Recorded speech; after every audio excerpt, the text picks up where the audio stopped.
to both of which his party lost. And in the months of September and October, he narrowly survived a no-confidence motion that was brought against his government after Jagmeet Singh, the Khalistani separatist, decided to withdraw support to Trudeau's minority government. The elections in Canada are now a year away. Is this a very weak, desperate Justin Trudeau grasping at straws, hoping that he can pull a rabbit out of a hat by repeatedly targeting India, diverting attention from his own failures, and maybe wooing in a bigger way the same anti-India forces that he's already been in bed with? Yeah, I don't see any other explanation to this. I mean, this is diplomatic failure 101 if one was to outline it in any specific terms. I mean, you throw out allegations, you say that there are credible evidences, you've pinned down the High Commissioner of a fellow democratic nation, and you fail to provide any evidences in the public domain. So A, you're calling out the High Commissioner to be tied down into the murder of a Canadian citizen. And then B, while you've put out his name in the public domain, you're actually not providing any evidences, while people like Mr. Stuart Wheeler just outside the MEA said that we've provided credible, irrefutable evidences. What are these credible, irrefutable evidences? Are we seeing that there is a issue in comprehending what these evidences are? From a Canadian perspective, what they feel is credible, and from what India's perspective they feel is not credible. This is just mindlessness at this point. And you like you mentioned, it's a desperate attempt to try and salvage some sort of a popularity dip. We've seen Justin Trudeau experience right from 2018 when he first made his visit to India, which was an absolute catastrophe.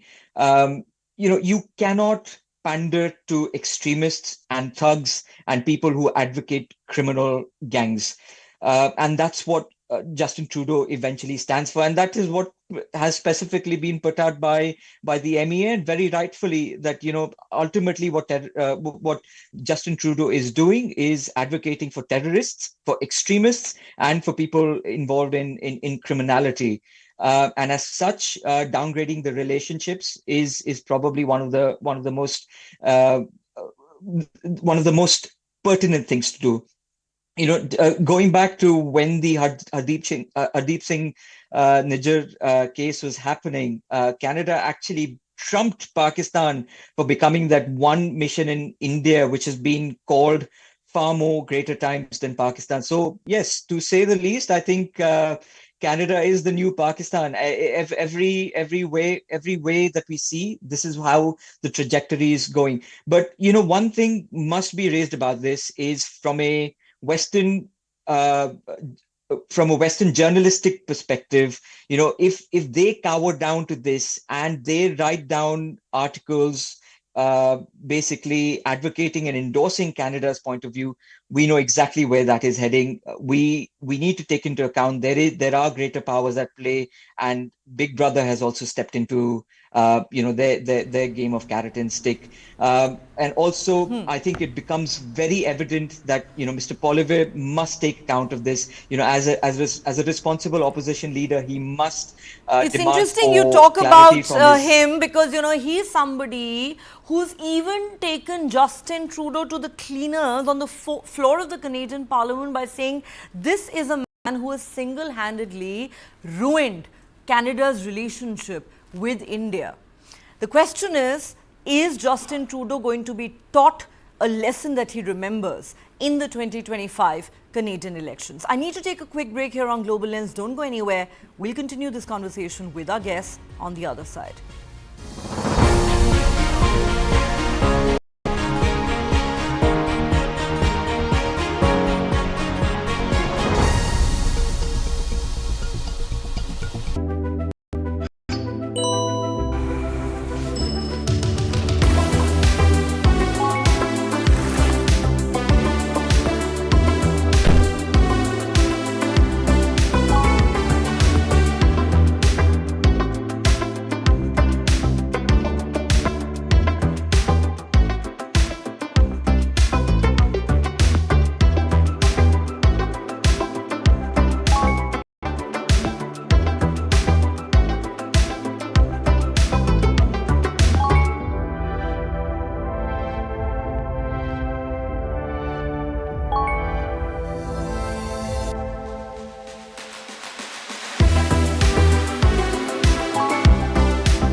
the state not looking at putting an embargo on that? As a Telangana person, I will not accept. How do ordinary folks deal with this?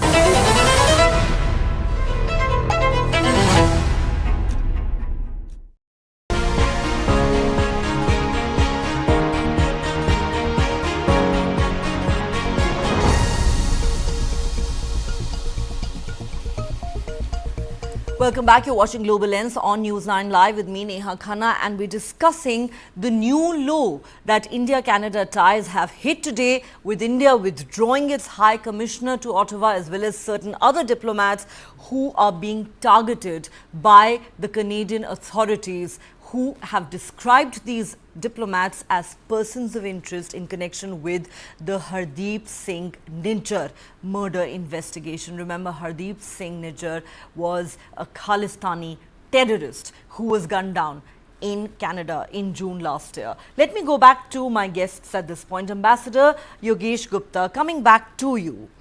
While it remains to be seen what this really means for India-Canada ties and how long it might take for the bilateral relationship to recover from these massive blows that have been dealt by Justin Trudeau himself. You said maybe once there's a change of guard, relations will improve between the two countries. But really looking at Justin Trudeau's cynical vote bank politics, like we've said ad nauseum, this isn't the first time that he is, wooing anti-India Khalistani forces. He's been in bed with Jagmeet Singh in the past, who recently withdrew support to his government. He's constantly, as India says, given space to these extremist elements without any regard for India's security interests. This time, they virtually paint a target on the back of India's High Commissioner and the other diplomats who they've named as persons of interest in the Nijjar killing investigation. But the point really is, what is Justin Trudeau hoping to achieve here? Does he think that he can revive his sagging political fortunes, that he can divert attention away from his failures at home? Has he done this keeping in mind that he is soon going to be testifying before a commission and explaining how his government allowed foreign interference in Canadian elections, the reference being to China? That is also a reference that has been made by India in its statement today. They have, apart from the reasons that you have just alluded to just now, I also want to highlight the big picture. The big picture being that the United States and its deep state, they are deeply unhappy with the outcome of Haryana elections. They were hoping that the BJP government would be ousted in the Haryana elections, and the Congress party of Rahul Gandhi will gain a majority. And they were hoping that the popularity of Modi government is going down and that in a matter of months, the Modi government would be replaced by a Congress government. Now, the outcome of the Haryana elections has been a shocker to the deep state and to the US government. They are absolutely angry. They think, they believe in all these, fake reports about malfunctioning of the voting machines, electronic voting machines, and so on, and that this whole thing has been maneuvered. They don't appreciate, they don't understand our electoral system and the role of various institutions, including the Supreme Court, the Election Commission of India, and so on. I have a feeling that Canada and Trudeau, they have been nudged by the Americans to come up with these allegations at this point of time. And the idea is to sort of, make noise about all these allegations, soil the image of India, soil the image of Prime Minister Modi, so that his popularity goes down in future elections. So in a sense, the deep state in the US, that is at play, and we have to recognize its role. All these kind of things that are happening here, the gas cylinders are being put on railway tracks, the flights, Indigo flights and Air India flights, Suddenly calls are being made that, there is a bomb kept on these sites. These are all efforts being made to disrupt India's economic development, to disturb India's, progress. So we have to be very wary of the big picture. And Trudeau, of course, is a small fry, but, we have to deal with the big picture also. We have to monitor carefully what the outcome of the election is. The deep state is not happy with how India is progressing. They are not happy with our economic growth. So we have to be very careful about what happens between us and the United States. The new elections, the new government, and so on. And of course, we have to deal with Trudeau and his Canada and so on. Thank you.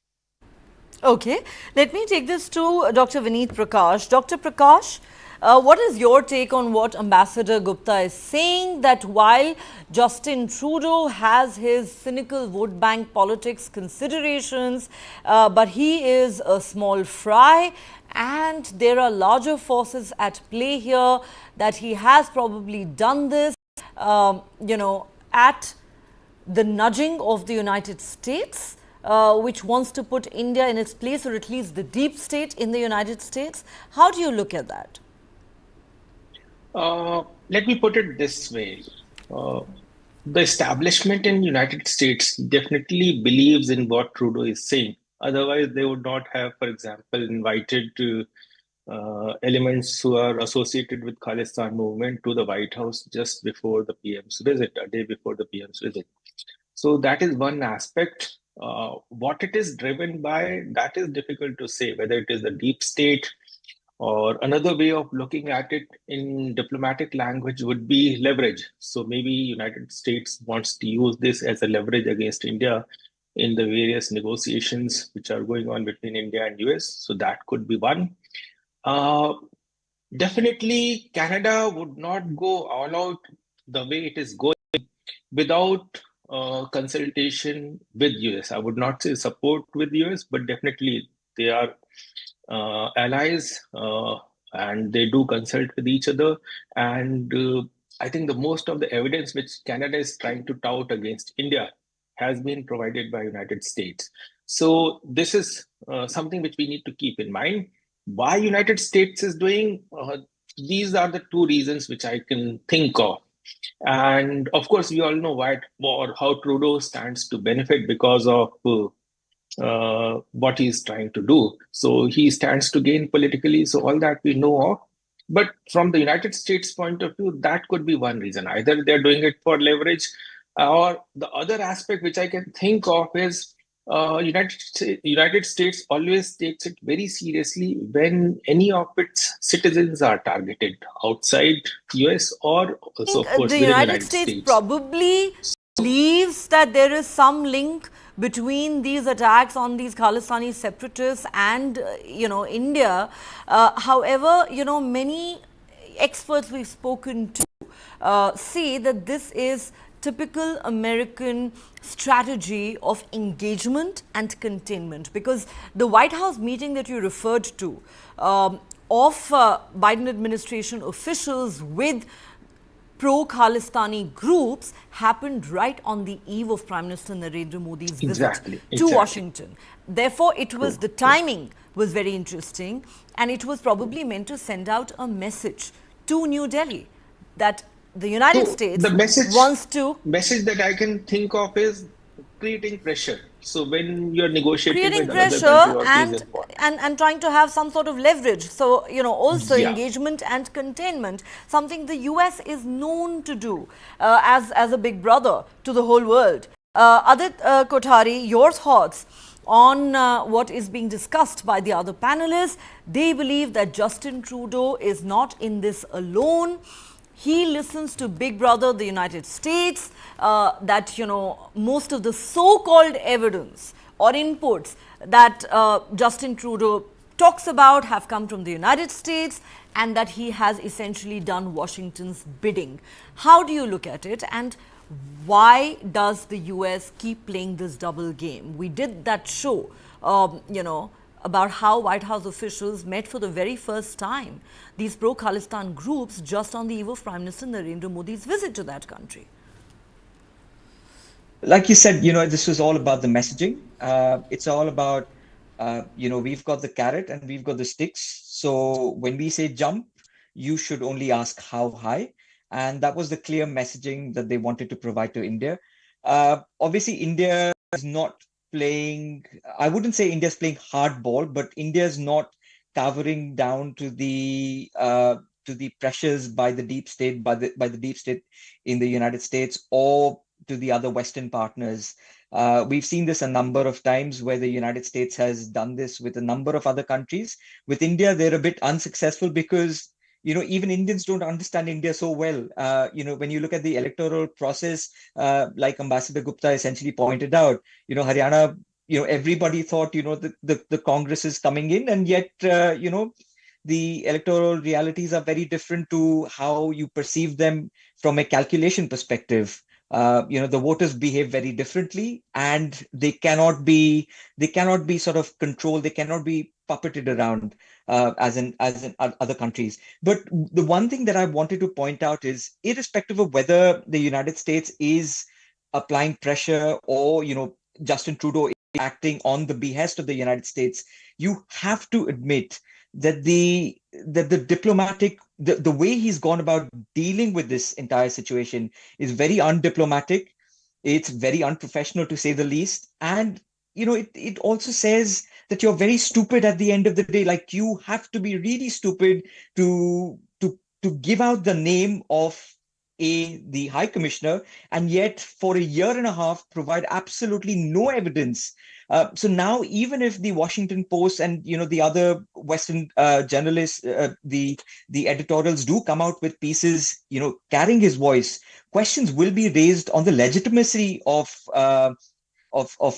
these so-called irrefutable evidences. And I think we must, as a social society, as a collective society, must be prepared to raise those compelling One questions. thing I to need the to Western share with media. our viewers, sorry to interrupt you, Adit.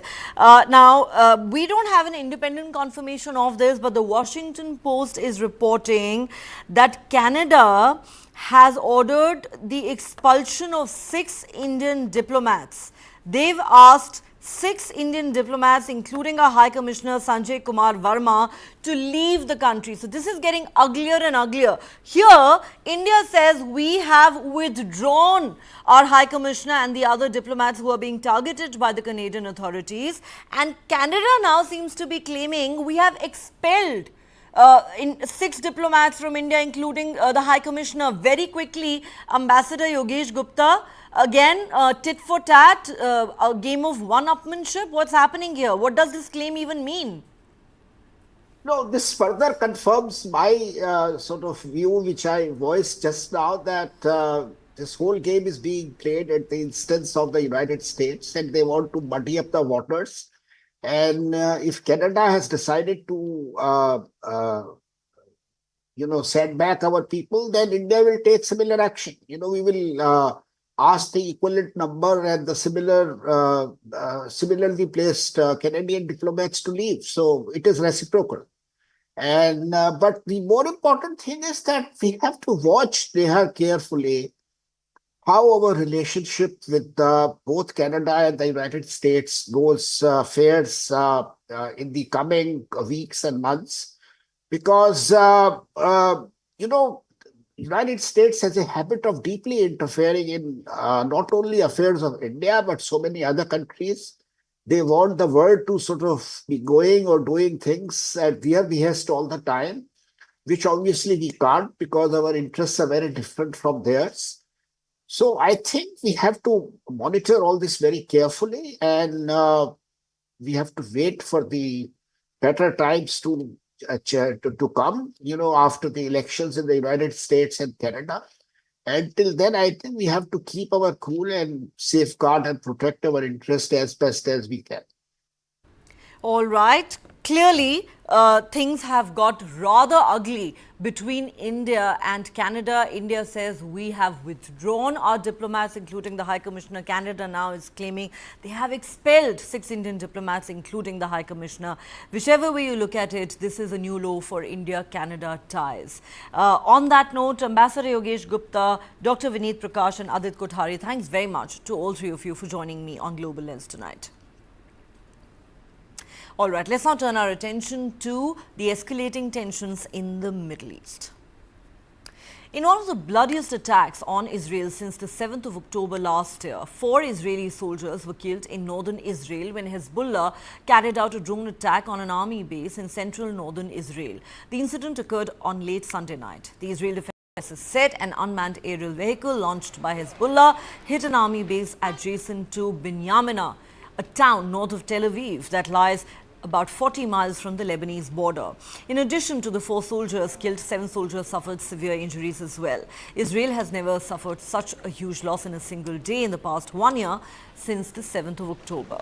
The Lebanon-based Hezbollah called the attack retaliation for Israeli strikes on Beirut last Thursday that killed 22 people. It later said it targeted Israel's elite Golani brigade, launching dozens of missiles to occupy Israeli air defense systems during the assault by squadrons of drones.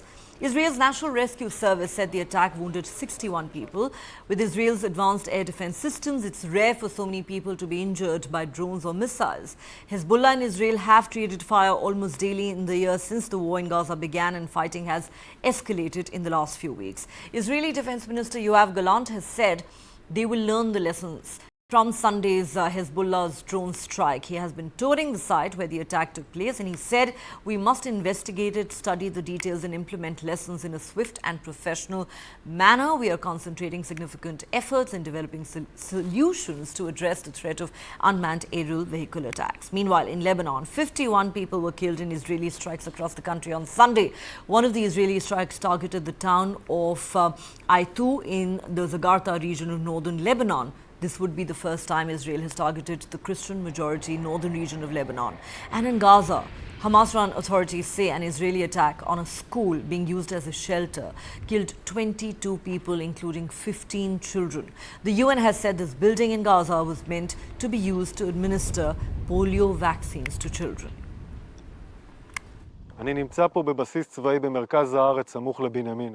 I am here in a military base in central Israel close to Binyamina. At around 7 o'clock in the evening, an unmanned aerial vehicle of Hezbollah infiltrated from Lebanon and struck this base. The results are difficult and there are casualties. At this point there is complete operational control on the incident. All the casualties were evacuated to hospitals. We are now busy with notifying their families. All the troops in the base were asked to call home and inform their families that they are fine. We are managing the incident. We will study and investigate the incident and how a UAV infiltrates without alerts and strikes the base. The threat of UAVs is a threat we have been dealing with since the beginning of the war. We are required to provide better protection. We will investigate this incident, learn and improve. Our mission is to better protect our soldiers and citizens of Israel. The United Nations has said Israeli tanks on Sunday burst through the gates of a base of its peacekeeping forces in southern Lebanon. The latest accusation of Israeli violations and attacks that have been denounced by Israel's own allies. The UN peacekeeping mission in Lebanon has said 2 Israeli tanks destroyed a gate and forcibly entered a base in the south of the country as Israel's ground operations against Hezbollah moved deeper into Lebanese territory.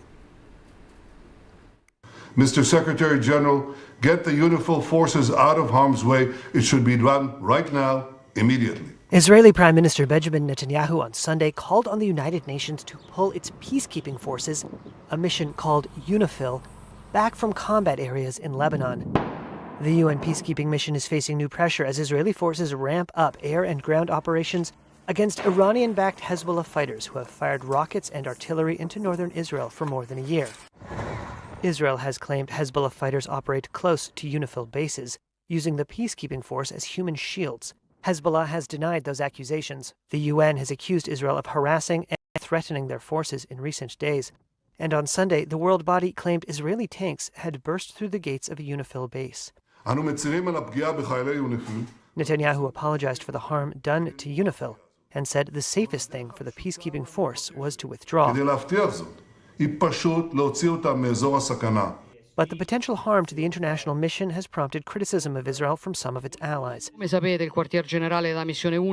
At an EU summit last week, Italian Prime Minister Giorgia Meloni said 2 bases housing Italian soldiers serving with UNIFIL were hit by Israeli fire. Italy has more than 1,000 troops in the 10,000-strong UNIFIL force, making it one of the biggest contributors of personnel. Her government said Meloni spoke to Netanyahu on Sunday, denouncing what she called the, quote, unacceptable Israeli attacks. She was not the only one in Rome to speak up for UNIFIL. Pope Francis, in his Sunday address, asked that the peacekeeping force of the United Nations be respected. Israeli forces are trying to push Hezbollah back from the border. In a video released on Sunday, Israeli Defense Minister Yoav Gallant toured villages the army said it had captured. And he vowed Hezbollah would not be allowed to return. Video released by the Israeli army purported to show a captured Hezbollah fighter who had been hiding in an underground tunnel. Israel's operation in Lebanon has exacted a heavy toll. This was the scene of destruction in the southern Lebanese city of Nabatea, following an Israeli strike on Saturday. The operation has displaced more than 1.2 million people, according to Lebanon's government, which says more than 2,100 people have been killed and 10,000 wounded in over a year of fighting. Meanwhile, in Haifa, in northern Israel, air raid sirens early Sunday morning sent residents scurrying toward bomb shelters. Israel's rocket interception system left streaks across the night sky. As fears grow over the tensions escalating in the Middle East, especially between Israel and Iran, what is the United States going to do? Well, this next story will be of interest to you. The United States will send a terminal high altitude area defense or THAAD battery to Israel along with 100 troops needed to operate it. This has been announced by the Pentagon even as Iran warned Washington to keep American military forces out of Israel. The move comes in response to a recent barrage of Iranian missile strikes on Israel, retaliating for the assassinations of key Iranian and Hezbollah leaders. Major General Pat Ryder, Pentagon spokesperson, said in a statement that Defense Secretary Lloyd Austin authorized the deployment of the THAAD battery at the direction of President Joe Biden. He said the system will help bolster Israel's air defenses following Iran's ballistic missile attacks on Israel in April and in October. The delivery of the sophisticated missile defense system risks further inflaming the conflict in the Middle East despite widespread diplomatic efforts to avoid an all-out war. The Iranian warning came in a post on social media by Foreign Minister Abbas Araghchi, who noted the earlier reports that the US was considering the deployment. The advanced anti-missile system that the US is sending to Israel will augment its air defenses by targeting the type of missiles that Iran typically uses. The Terminal High Altitude Area Defense System, or THAAD, can strike down ballistic missiles from short to intermediate range. It is expected to add a layer to the Israeli air and missile defenses and to augment the Iron Dome, David Sling and the Arrow systems. THAAD is the only US missile defense system that can engage and destroy short, medium and intermediate range ballistic missiles both inside or outside the atmosphere during their terminal phase of flight or dive on their target. The THAAD defense system is one of the US military's most powerful anti-missile weapons, capable of intercepting ballistic missiles at a range of 150 to 200 kilometers and with a near perfect success rate in testing. THAAD interceptors are kinetic, meaning they take out incoming targets by colliding with them rather than exploding near the incoming warhead. According to a report by the Congressional Research Service, the US military has 7 THAAD batteries, each consisting of 6 truck-mounted launchers with 8 interceptors each, a powerful radar system and a fire control and communications component. Through a broad command and control and battle management system, THAAD batteries can communicate with a range of US missile defenses, including Aegis systems commonly found aboard US Navy ships and Patriot missile defense systems that are designed to intercept shorter range targets. Those other missile defense systems are more in number than Thar, an illustration of the importance the Biden administration is placing on this deployment to Israel. Thar can be quickly deployed by US Air Force cargo aircraft like the C-17 and C-5, but the Pentagon has not given a timetable for when it will be active in Israel. What makes Thar so accurate is the radar system that supplies its targeting information, the Army, Navy, Transportable Radar Surveillance Radar. The radar system can detect missiles in two ways. In its forward-based mode, it is configured to acquire and track targets at ranges of up to 3,000 kilometers, and in its terminal mode, it is aimed upwards to acquire targets during their descent. Remember, Iran is about 1,700 kilometers from Israel. Production models of the Thar system have never failed to intercept incoming targets in testing, according to the Missile Threat Project at the Center for Strategic and International Studies. But clearly, as we said, Iran is not amused. That's all the time we have on this edition of Global Lens. Thanks so much for watching. Do join us again at the same time tomorrow. Good night.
Heart of New York, an Indian spectacle unfolds.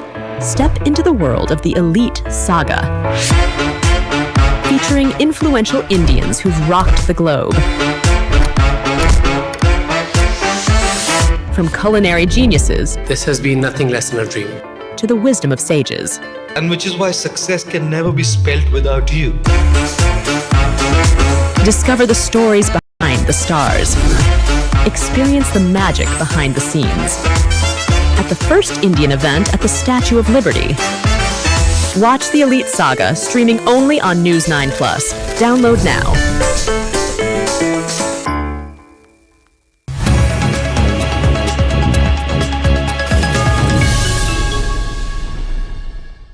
Hello and welcome to the News9 Plus show on the world's first news and current affairs OTT platform, News9 Plus. Here are the top headlines today.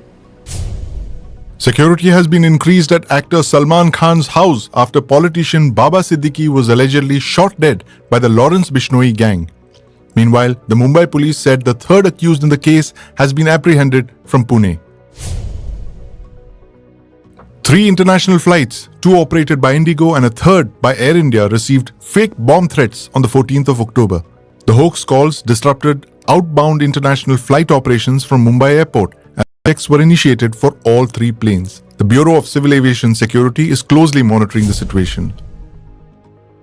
President Draupadi Murmu has revoked President's rule in Jammu and Kashmir after 6 years, paving the way for government formation. National Conference Vice President Omar Abdullah will be the next Chief Minister of Jammu and Kashmir. He has been elected as the leader of the NC Congress alliance. The fast unto death by junior doctors in West Bengal to press for their demands in the wake of the RG Car hospital incident has entered its 10th day. Another medic was hospitalized after his health deteriorated on the 14th of October. A hospital and some shops were torched on the 14th of October in Uttar Pradesh's Bahraich district. One person was killed while several others injured after 2 communities clashed during the Durga idol immersion procession. The Supreme Court of India has dismissed a petition seeking action against COVID-19 vaccine AstraZeneca, which was manufactured in India by the Serum Institute of India. The petition came in wake of reports of blood clotting and deaths allegedly due to the vaccination.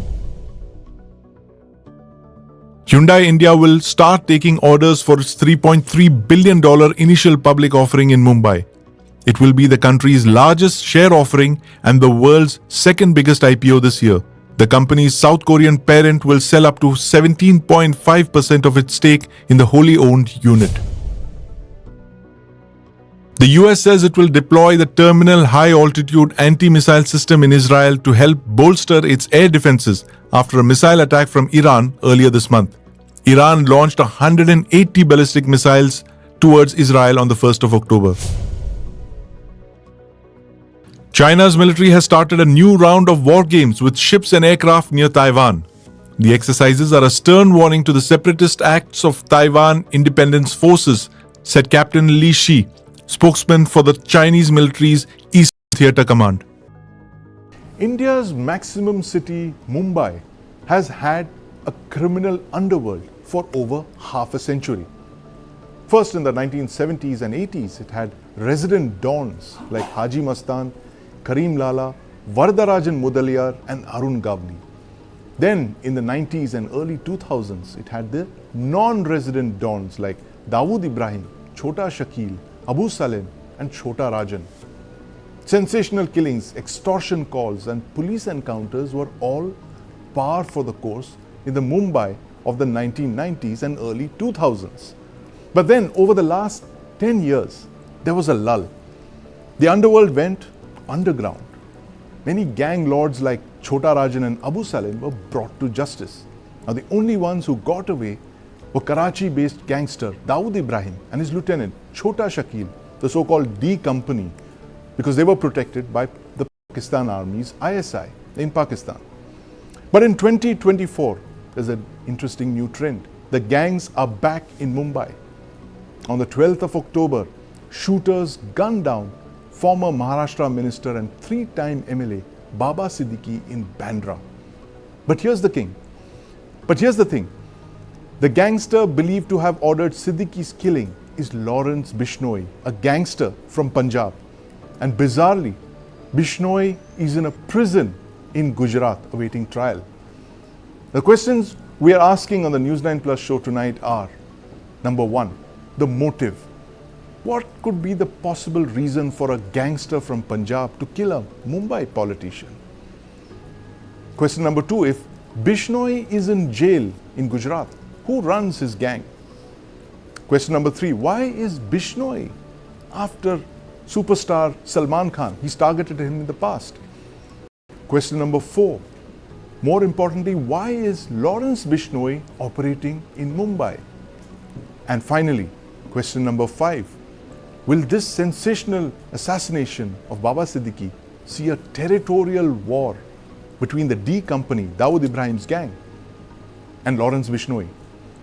Joining me to discuss this on our show tonight are former DGP Punjab, Shashikant, Professor Dhanraj Vanjari, former ACP Mumbai Police, senior journalist Kiran Tare from Mumbai, and in the studio I have with me my colleague Deepak Badana, who's tracked Lawrence Bishnoi for more than 2 years. I want to start by asking my former colleague Kiran Tare this. Kiran, you've covered crime, politics, real estate, this unholy trinity that's literally governed the Mumbai underworld for many, many decades. Tell us, with your experience as a journalist, why this sensational killing of Baba Siddique? What's the motive? Question number one on everyone's mind. Why does a Punjabi gangster from Punjab want to kill a Mumbai politician? Sandeep, I think this is the case of contract killing. He was given a contract to eliminate Baba Siddique, and he has executed it. Yesterday night only, Mumbai police have arrested one person who is known as Praveen Lonkar from Pune. And Praveen Lonkar and his brother Shubham Lonkar, they are the notorious criminals. They had connections with Lawrence Bishnoi gang. The police are saying that they had met one of the Bishnoi gang members in Haryana's jail. And after that, they came to Mumbai. They were working in Pune. They hired two people from Pune, and the killing was executed. I think this is a clear-cut case of contract killing, which was happening in Maharashtra, but not on a political front. Earlier, businessmen or the real estate guys, some big Bollywood celebrities, they were threatened. But after a long time, a politician has been eliminated. But my guess is that there are no political reasons behind it. It could be a pure case of business rivalry. Or it could be a pure case of some dispute over the real estate development here in Mumbai. But the contract killing, and again, one more answer is here. Why Lawrence Bishnoi is operating in Mumbai? If he is really behind this killing, why there is Lawrence Bishnoi? Because Sandeep, I think there is a vacuum in the gangsters field in Mumbai last couple of years. Dawood Ibrahim has entered into the real estate business. He's no more a road sharp gangster now. Chota Rajan is behind the bar. Ravi Pujari has been arrested. So there is a big vacuum, and Lawrence Bishnoi believes that he is the right person who can fit into the shoes of Dawood Ibrahim. Absolutely. Very important statement there, Kiran. The fact, and coming from you, who's covered crime and politics and real estate in Mumbai for several decades, you know what the lay of the land is. The fact that there is possibly a vacuum in Mumbai, in the underworld, which Lawrence Bishnoi is very quickly trying to fill. Professor Dhanraj Vanjari, you've been in the Mumbai police for decades. This new phenomenon of a gangster from Punjab who operates primarily in Delhi, of course he operates across the world as well, but Delhi is usually the center of gravity of his operations. Lawrence Bishnoi operating in Mumbai, you think there is a vacuum that he's trying to fill in Maximum City? This is the first impact we notice in case of this Baba Siddique murder, that Lawrence Bishnoi's name has dried up. Now, if you take a network of Bishnoi gang, they already have their base in 7 countries in the world. So you can imagine the magnitude of their spread out of criminal world and how they can operate. Coming to the news, I think there was no time where the Mumbai city, the financial capital of India, was free from this type of gangsterism. The main purpose is money through extortion. Now it is drug, it is gold, and finally the film and all this lust, you can say in short terms. The city is always an attraction for all sorts of gangsters and their criminal activities. As you have said in the opening, residential and non-residential. This new phenomena, we can say yes, from Dawood it has started. Dawood and Chota Shakil, they went abroad and they started operating from there. Definitely some international power, like you mentioned ISI, it is maybe CIA or Mossad or whatever organizations they have internationally in power. They are actually playing with these gangs and the gangs kingpin. Surprisingly, in all encounters, there were a time when in a year we used to gun down more than 250 criminals. But no gang pin was ever brought to news and killed in encounter. Dawood was not killed, Chota Shakil was not killed, Rajan was not killed, Gowli is still alive. Everything is going on. It is a matter of finally come to the news, criminalization of politics in the country. Criminalization and of politicians, politics, some powerful people, otherwise in corporate you can say, they need this kind of gangs to operate. And that's why these gang operations are there. Now the killing of Siddique is under investigation. It will be better to talk less about it, what theory comes up and whether that theory is really fitting stereotypes the law and a truthful theory, that time will decide. Absolutely. No, interesting point there, ACP sir, the fact that it is criminalization of politics, that has been on for several decades, but more interestingly, it is these gangs that seem to serve a purpose for several powerful, influential people, as Kiran mentioned as well, that this could be a contract killing.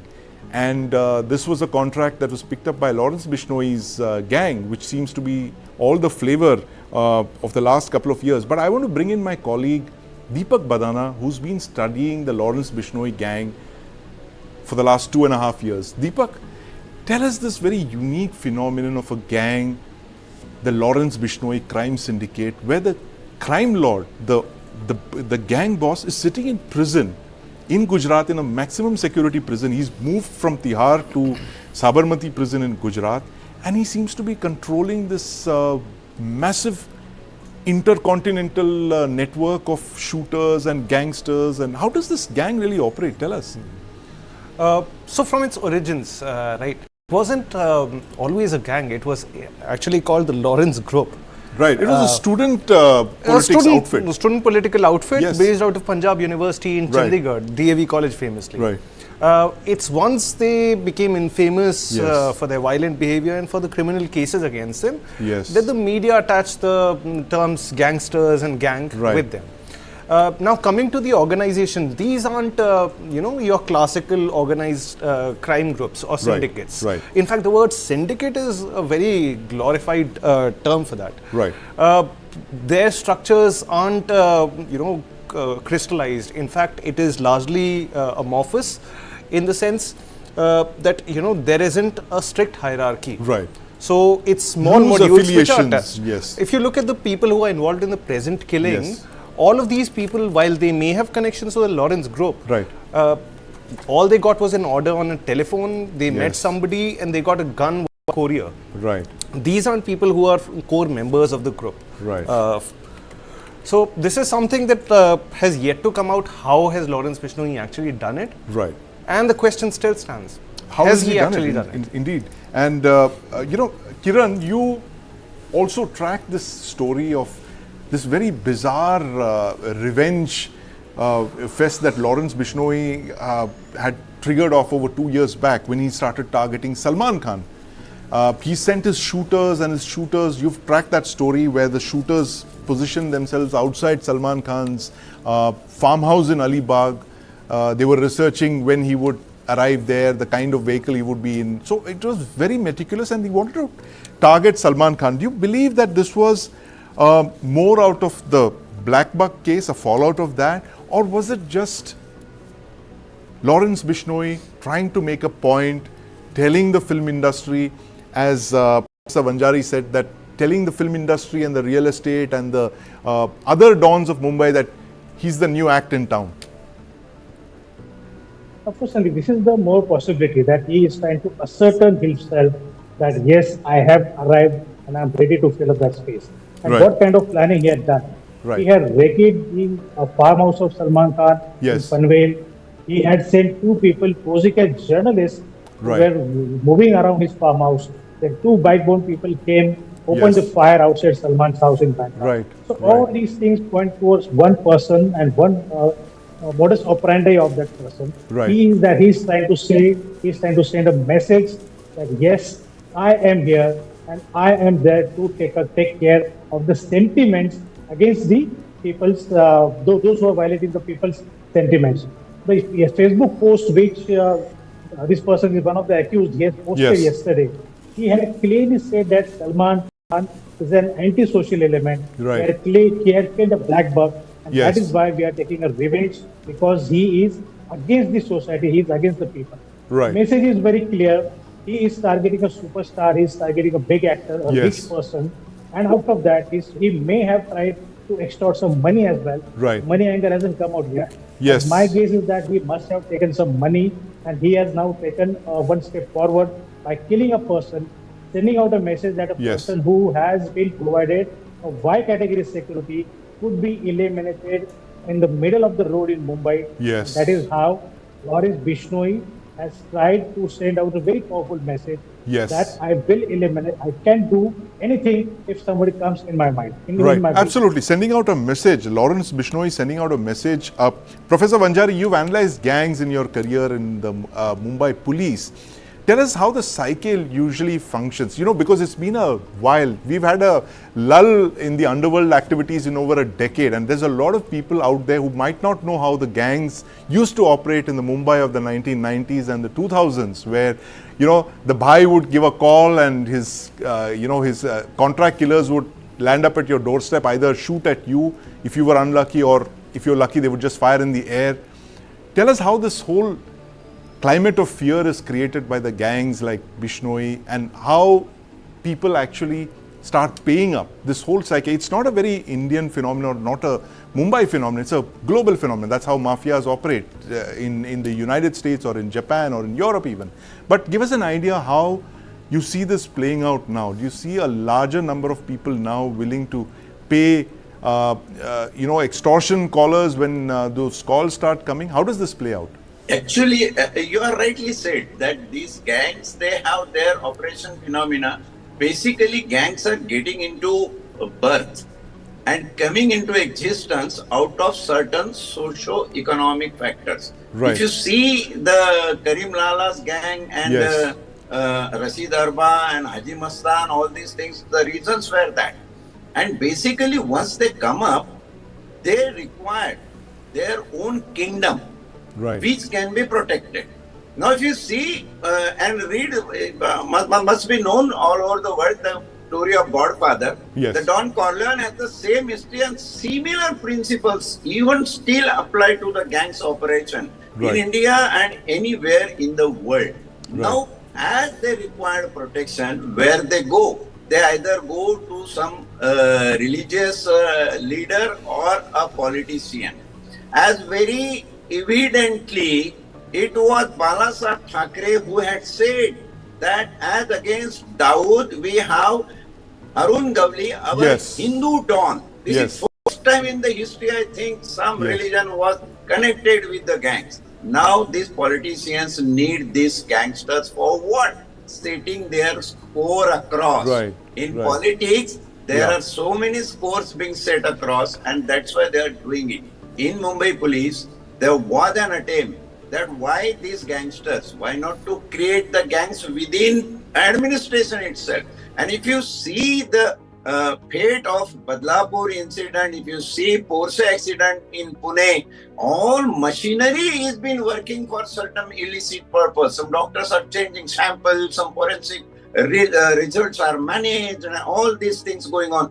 It shows the interest of politicians. Kiran, a quick follow-on question to what Professor Vanjari was saying. The fact that Lawrence Bishnoi is trying to, if he says, if he's actually trying to create a base in Mumbai, as you were saying, what are the practical difficulties he would face, given the fact that he is not a local?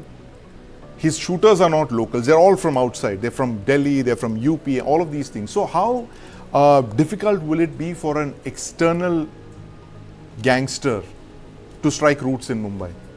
My friends in police may not agree with this.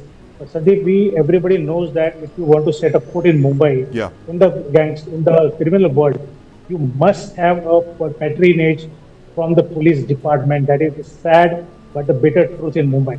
So unless and until Lawrence Bishnoi gets someone from the police department or the ex-police Yes. officer on his side, he will not be able to send out a very strong foot here in Mumbai. But what Lawrence Bishnoi is trying to say, that even if he is not getting local sharpshooters, Yes. even if he is not getting the foot soldiers from Mumbai, Yes. which was the case in earlier Right. 90s and early 2000s, Yes. he is trying to hire the people from outside with a local support. Right. What has happened in Baba Siddique's case, the shooters were from outside, Yes. but they were provided the bullets and the gun from the locals, the Pune guys, the Pune brothers, the Lonka brothers. And the Lonka brothers are known for all these notorious activities. Right, right. They were arrested for possessing gun in early February this year also. So all these things are happening. So unless and until there is a very strong local connect or local Yes. support, no one could succeed in Mumbai. That is the fact. Right. Again, I would like to say that Mumbai police is trying to get hold of those local connections. But see, it is a very entire and very vast city. In this city, every single loophole could be exploited in Right. someone's favor, and that is exactly what Lawrence Bishnoi is trying to do. We are Right. not yet sure whether he has really exercised this contract or not, but Lawrence Bishnoi's men are there. It's definitely his men are there. The Lonka brothers, they have a known connection with Lawrence Bishnoi. Right. So Lawrence may or may not be directly involved in this case, but his men are directly involved and they have claimed the responsibility. And given their past, it is very evident they are actively involved in all these cases. And again, this is a challenge for the Mumbai police to tackle this new gang, Right. which, as I said earlier, is trying to fill up the vacuum in the criminal world. Right, absolutely. Challenge for the Mumbai police indeed, Kiran. And I'm going to ask Professor Vanjari this question that's been on my mind. Professor Vanjari, you know, do you see Lawrence Bishnoi's entry into Mumbai as triggering off a gang war between the D company and the Bishnoi gang? And this is something that's come from the Chief Minister Eknath Shinde. He mentioned that just yesterday, saying, I really fear that there's going to be gang war in Mumbai. Do you have that same fear based on your understanding of how gangs work on territories? The fact is that if Bishnoi as an outsider comes into Mumbai, that is somebody else's territory. So do you see this possibility of a gang war erupting now with possibly the D company striking back at Bishnoi and his aides? Deepak, so how does the Bishnoi gang really operate? You said it has a very loose network of individuals, but there are some very key people who are involved in this gang operations overseas. Like we've heard a name called Goldie Brar, so and his own brother Anmol Bishnoi. Who are these guys? How do they help Bishnoi? So there is a core group of people, say give or take 15 or 20 individuals. Yes. And these all belong, they are either family connections or people that they are related to Bishnoi from his days in Punjab and Chandigarh University. Yes. Now most of these people are abroad, although some, including one of his chief lieutenants, Sampath Nehra, yes, they are in prison. The rest of the modules are connected to them through very vague attachments, you know, friends of friends. Right. It is as simple and mind-boggling as it may sound. That is how a lot of these connections are made. So for instance, Sampath Nehra may be transferred to say Tihar, right, wherein he meets somebody from say a Delhi-based gangsters group. And should the two of them get talking, lo and behold, you have a connection between the Punjab underworld and the Delhi gangster nexus. You know, they've got a connection ready, and they'll do small favors for each other. Now, what happens is all of these small groups are organized in the form of modules. So 6 members operating in Jaipur, and they have little to do with an outfit which may be based out of say Gurgaon. So cracking down on one small module doesn't really do much. So this is a model that we haven't seen with any other gang It doesn't. before. For instance, in the Sidhu Moosewala case, there were 2 modules that were involved. There was a Swift module, named because there were 4 individuals who travelled in a Swift Desire, and a Scorpio group. Ah, how interesting. Named after car models. Yeah, so the 3 or 4 people, they'll hang around together for a few weeks, they'll execute a couple of tasks, they'll disappear into the darkness, and then somebody else will do the next job. While, say, Gulal Barar or Sachin Goldie Bishnoi, Brar, yes. Goldie Barar, Gulal being his cousin. Yes. Goldie Barar sitting in Canada can simply type up a post claiming credit. Right. So they are not only new age gangsters, Deepak, but they also have a very loose affiliation to each other, and they're not in the traditional sense of the way we understand the underworld as being organized in Mumbai. A key thing has to be the mentality of these individuals. So, and we've had our conversations around this issue before. If you look at the Mumbai-based gangsters, they were businessmen first, at least the top honchos. Yes. Right? And they would use violence to protect their interests. This is similar with, say, the Yamaguchi Gumi in Japan, or the triads, or the Italian mafia. Right. Or, in fact, let me ask Kiran this question. Kiran, you know, the fact that Lawrence Bishnoi has made his presence felt in Mumbai more than one occasion now. He's targeted Salman Khan, he's assassinated Baba Siddique. Do you see some retaliation now coming from the Chota Shakil gang, part of the D company? Because this is clearly a territorial war now. And the Chief Minister Shinde, Eknath Shinde, also mentioned that he fears a gang war now erupting in Mumbai because of this shootout. What are your thoughts on this? I think there will be some kind of retaliation, definitely for sure.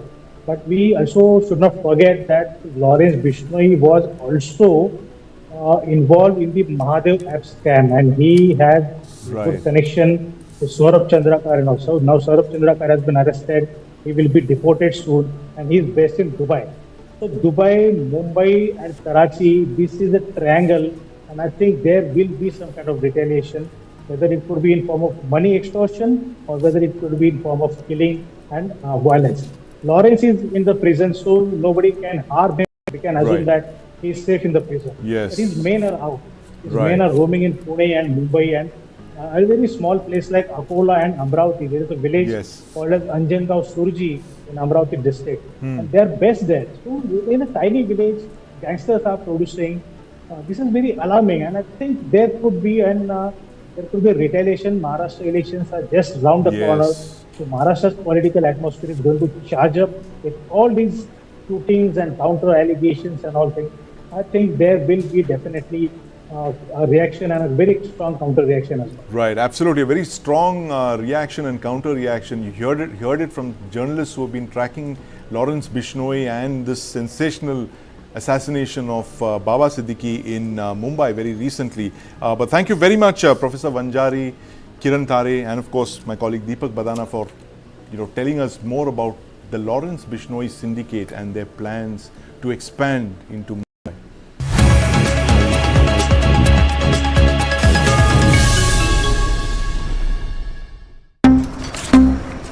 Hey, why are so many lights on? Is it Navroz? Settling accounts, uncle? No, writing a love letter. Check your accounts every day and ensure there is no mismatch. Exchange sends trade-related messages daily. Do timely verification. And if there is a mismatch, inform the exchange immediately. सोच कर, समझ कर, invest कर. Why is the state not looking at putting an embargo on that? As a Telangana person, I will not accept. How do ordinary folks deal with this?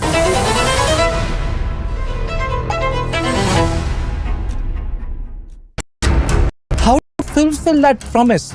Because ultimately expectations have to be met. If you look at the political landscape, is it really changing for women? And what is the inability of the forces that dead bodies surface but not the living people? In the heart of New York, an Indian spectacle unfolds. Step into the world of the elite saga, featuring influential Indians who've rocked the globe. From culinary geniuses, this has been nothing less than a dream, to the wisdom of sages. And which is why success can never be spelt without you. Discover the stories behind the stars. Experience the magic behind the scenes. At the first Indian event at the Statue of Liberty. Watch the Elite Saga streaming only on News9 Plus. Download now.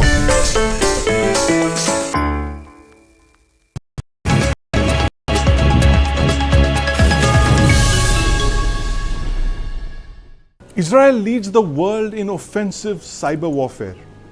Now, in 2006, a joint US-Israeli effort is believed to have targeted Iran's nuclear program with a Stuxnet virus, set Iran's nuclear weapons program back by several months. On the 17th of September this year, Israel is believed to have hit thousands of Hezbollah operatives by exploding their pagers. Now, this is the first time possibly that a cyber attack was weaponized into killing and maiming enemies. More recently, a wave of Israeli cyber attacks over the weekend are believed to have hit Iranian digital infrastructure, possibly phase one of Israel's retaliation for the 1st October missile attack from Iran, where Iran launched 180 ballistic missiles against Israeli targets. Joining me to discuss Israel's cyber weapons strategy today are Yashovardhan Azad, former Special Director, Intelligence Bureau; Eli Pipsch, Director, International Relations, Israel Defense and Security Forum; Alok Vijayant, formerly with India's NTRO. He used to head the offensive cyber division at the NTRO. And in the studio, I have with me my colleague Deepak Badana, who tracks defense and national security affairs. Gentlemen, welcome to the News9 Plus show. Mr. Azad, I want to start by asking you this. Israel has demonstrated once again to the world its ability to carry out the most astounding military operations. I mean, the pager attack, for instance, on the 17th of September is something that possibly even an episode of Fauda could not have come up with. What are your thoughts on this very innovative use of offensive cyber warfare that Israel has developed, and what are the lessons for us here in India, given the fact that we are as, if not as equally vulnerable as Israel is?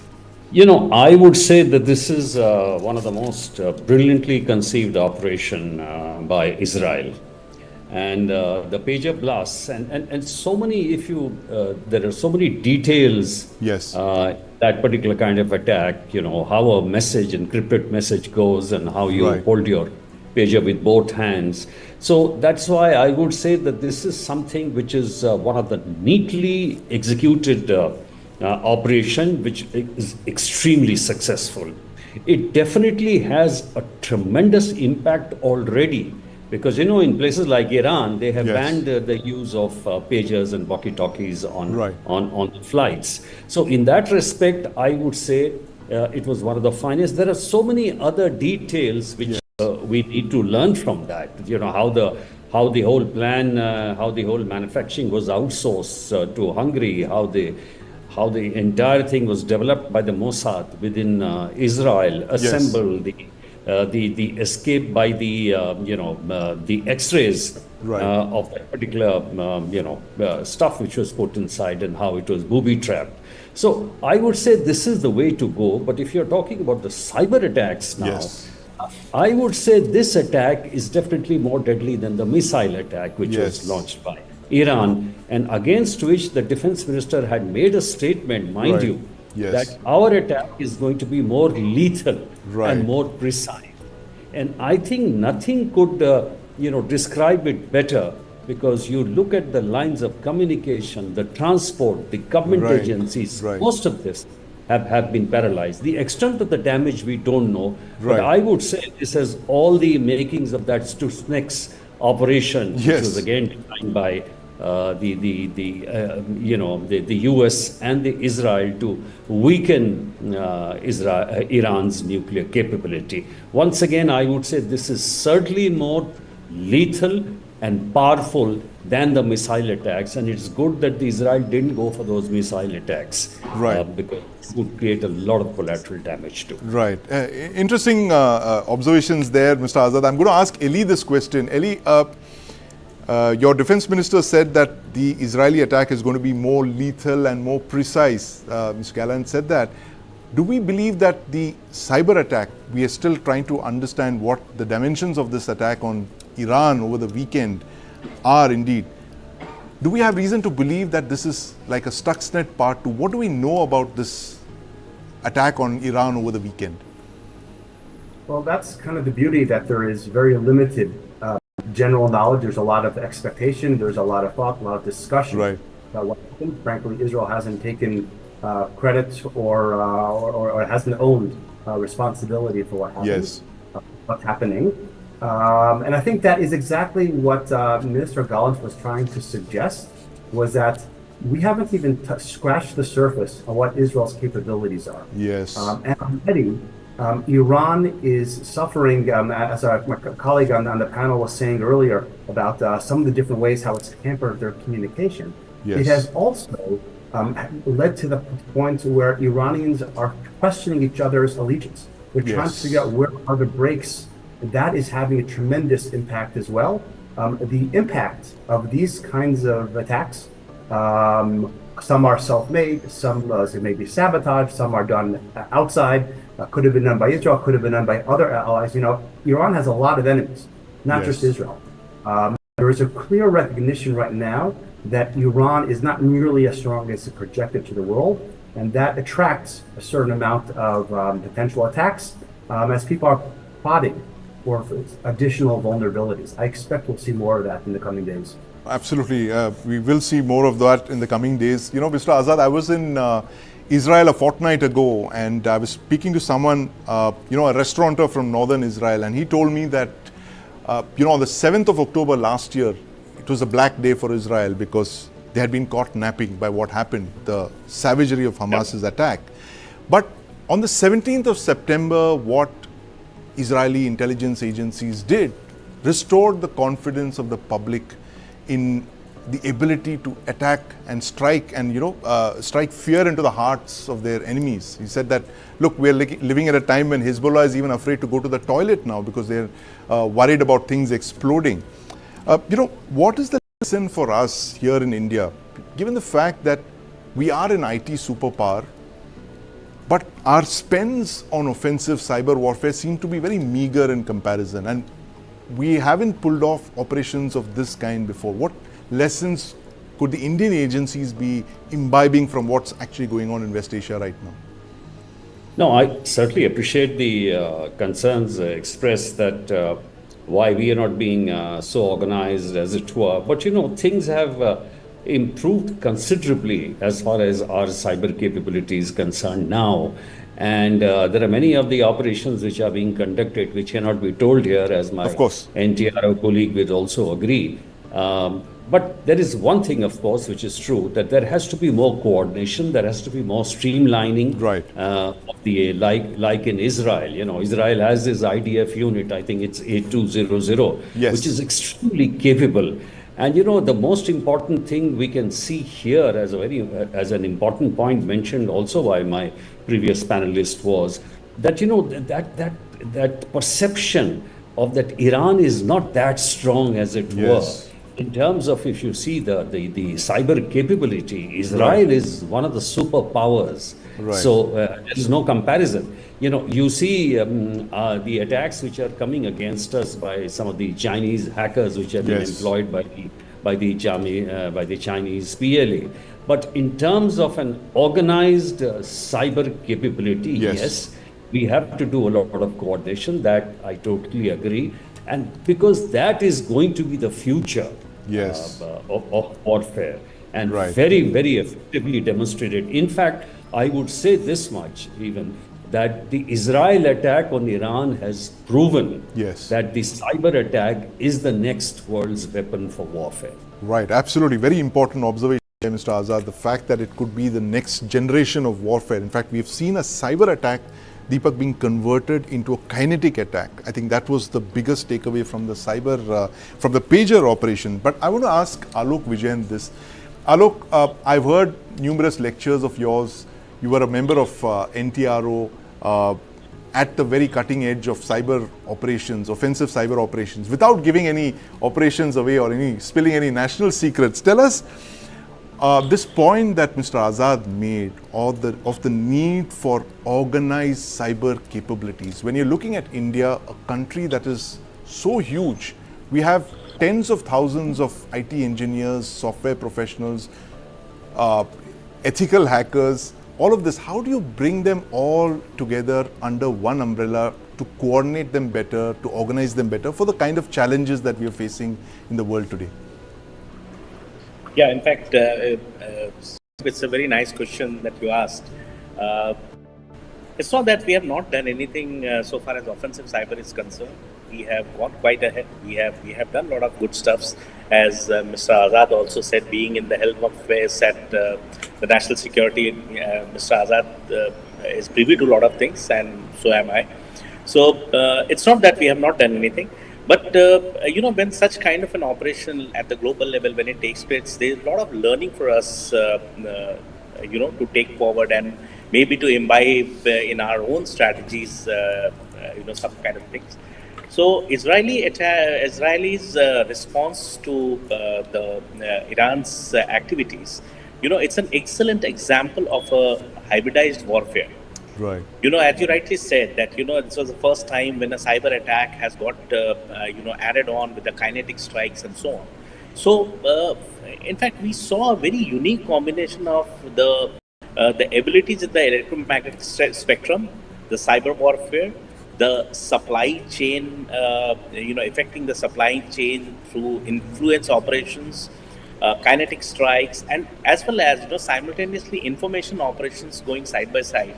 It was a unique combination, the way they carried it out. It's a lot of learning for us. The problem with us is not that we are not there in, individually into these particular domains, these 5 domains of, hybrid warfare. We are there, but the problem is that we are not coordinated well. And like you hear about Israel, you have one unit which is responsible for doing this entire thing. We have so many units that creates a lot of confusion because, while you are carrying out action, one action can be counter action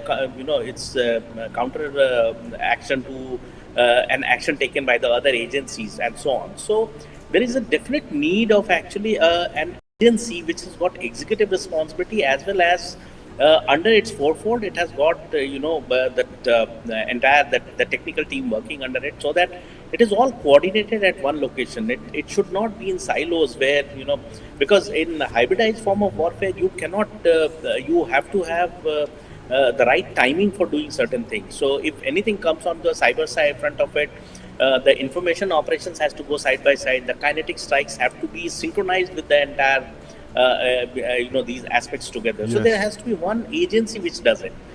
Today in our country, we have almost like 13-14 agencies who are responsible for typically into offensive cyber, which is something which is very counterproductive, And one learning is that the pager attack. It was a very good example, excellent example of a supply chain infections.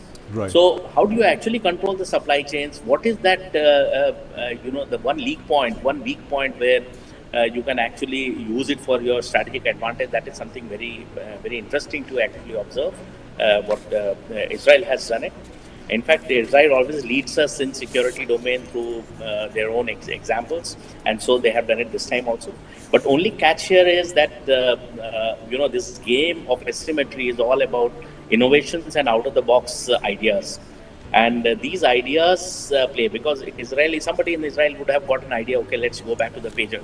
Yes. But there has to be a reason for the Iranians to actually come back, or Hezbollah to come back on pager from the most modern equipments. So there has to be information domain also acting side by side by saying that, okay, look, your communications are not safe because the kinetic strikes have proven that the moment you emit something, you strike there. Yes. So those kind of information and perception also has to be managed side by side. So these are all. Yeah, it's a very coordinated kind of strategy. But Alok, the thing that jumped out at what you just said to me was the fact that we have 13 to 14 agencies all engaged in offensive cyber. And I think Mr. Azad was very polite about the fact when he said that we really need to organize our cyber capabilities together. But Deepak, before I come to you, quick question to Eli. Did Israel ever have this problem, Eli, the fact that you have multiple agencies, because you have the Army, Navy, Air Force, of course you have the IDF, but every agency, every arm of the armed force would have its own offensive capabilities as well. How did the need for a unit 8200, for instance, arise? The fact that it's a unit that we believe is exclusively dedicated to cyber warfare.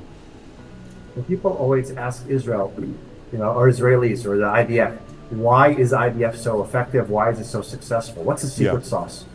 And many IDF officers will say it's having a very tangible, threatening enemy. Because that enemy is on our doorstep and we constantly feel threatened, we don't have the luxury to be theoretical. All of our actions have to be very practical, have to go into be able to be move into action very, very quickly.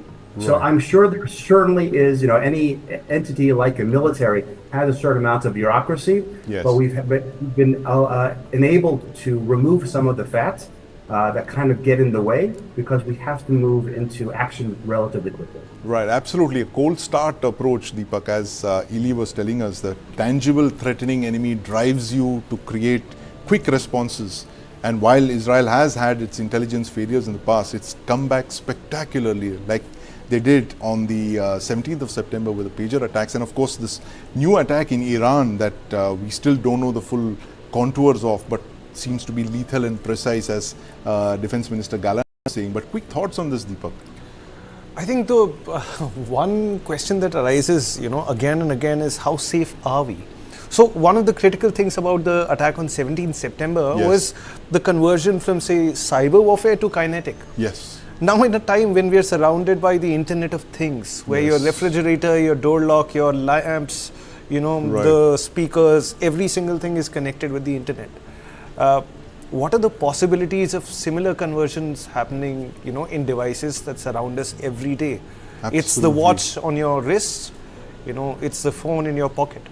It's the watch in your wrist, the phone in your pocket, the pager in your belt, the walkie-talkie in your hand. It could be anything. And if you are an enemy of your the cars state for of that Israel, matter. Your cars for that matter. You know, you're in big trouble. But thank you very much, gentlemen, for that discussion on Israel's offensive cyber capabilities. There's a lot we can learn from Israel, as we always do. But thank you to Azad, Eli, Alok Vijayant, and of course my colleague Deepak Badana in the studio here. Great takeaways for us. Delhi is facing a drug crisis.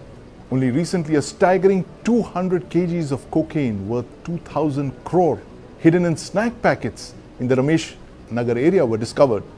This comes a few days after a seizure of 600 kilos of cocaine in Mahipalpur, valued at, believe it or not, over 5,000 crore was seized.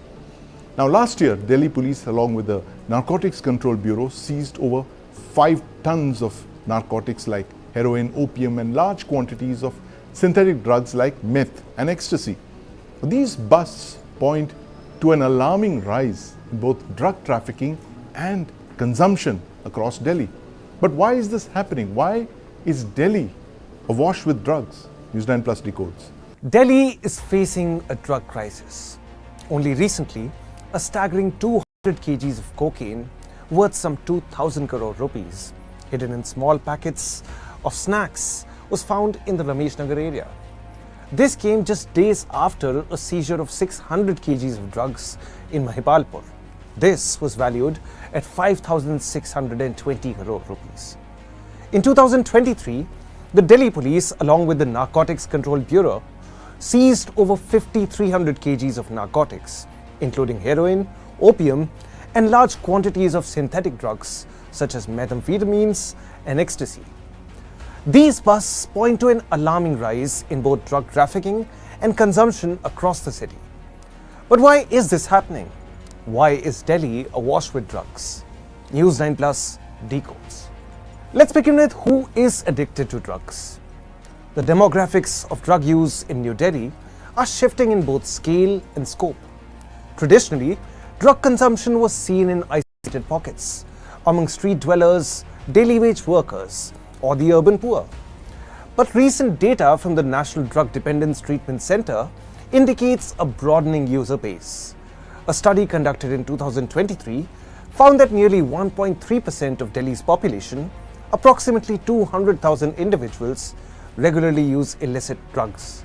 Among those aged 18 to 35, this number rises to 5%, with significant increases in drug use reported among women and middle-class professionals.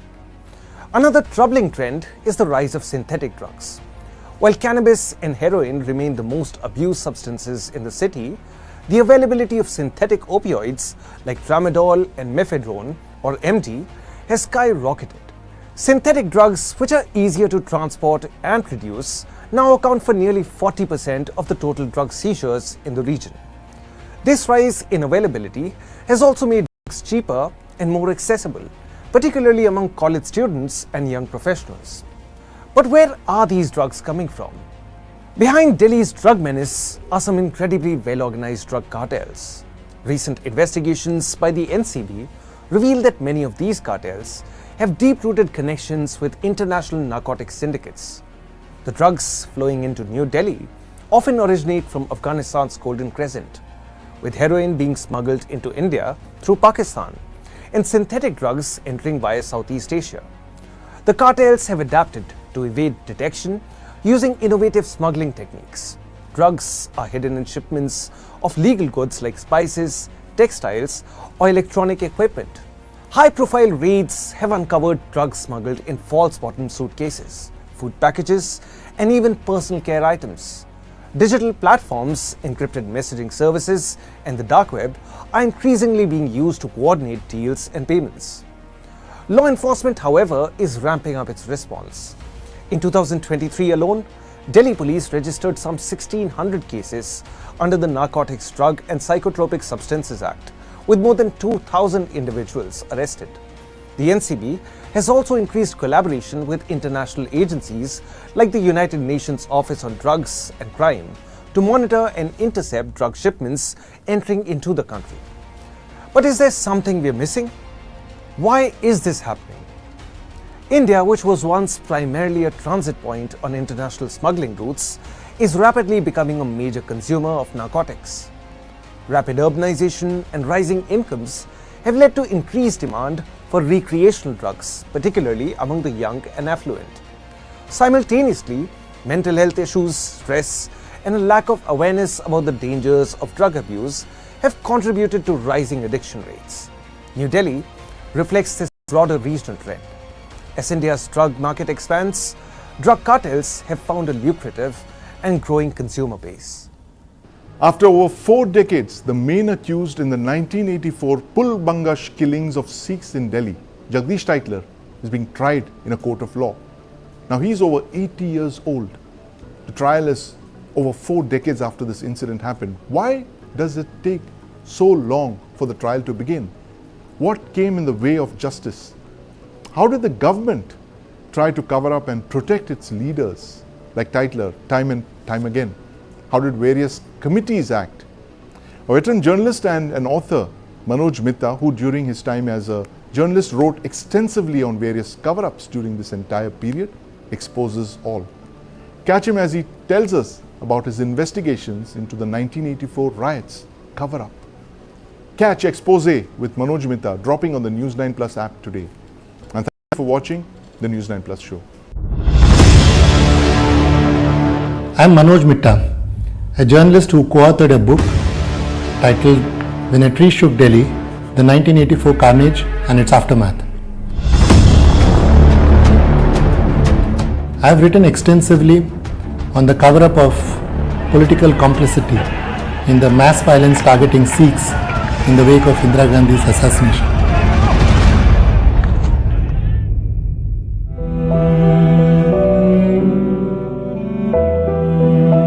Despite the official death toll of 2,733 in Delhi alone, the cover-up involved multiple arms of the Indian state: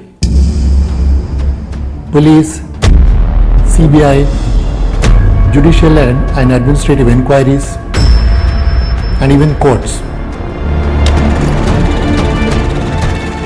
It is no surprise, therefore, that Jagdish Tytler, one of the Congress leaders alleged to be behind the violence, is said to be tried only now, following the framing of charges by a Delhi court in an incident that took place at Gurudwara Pulbangash in 1984.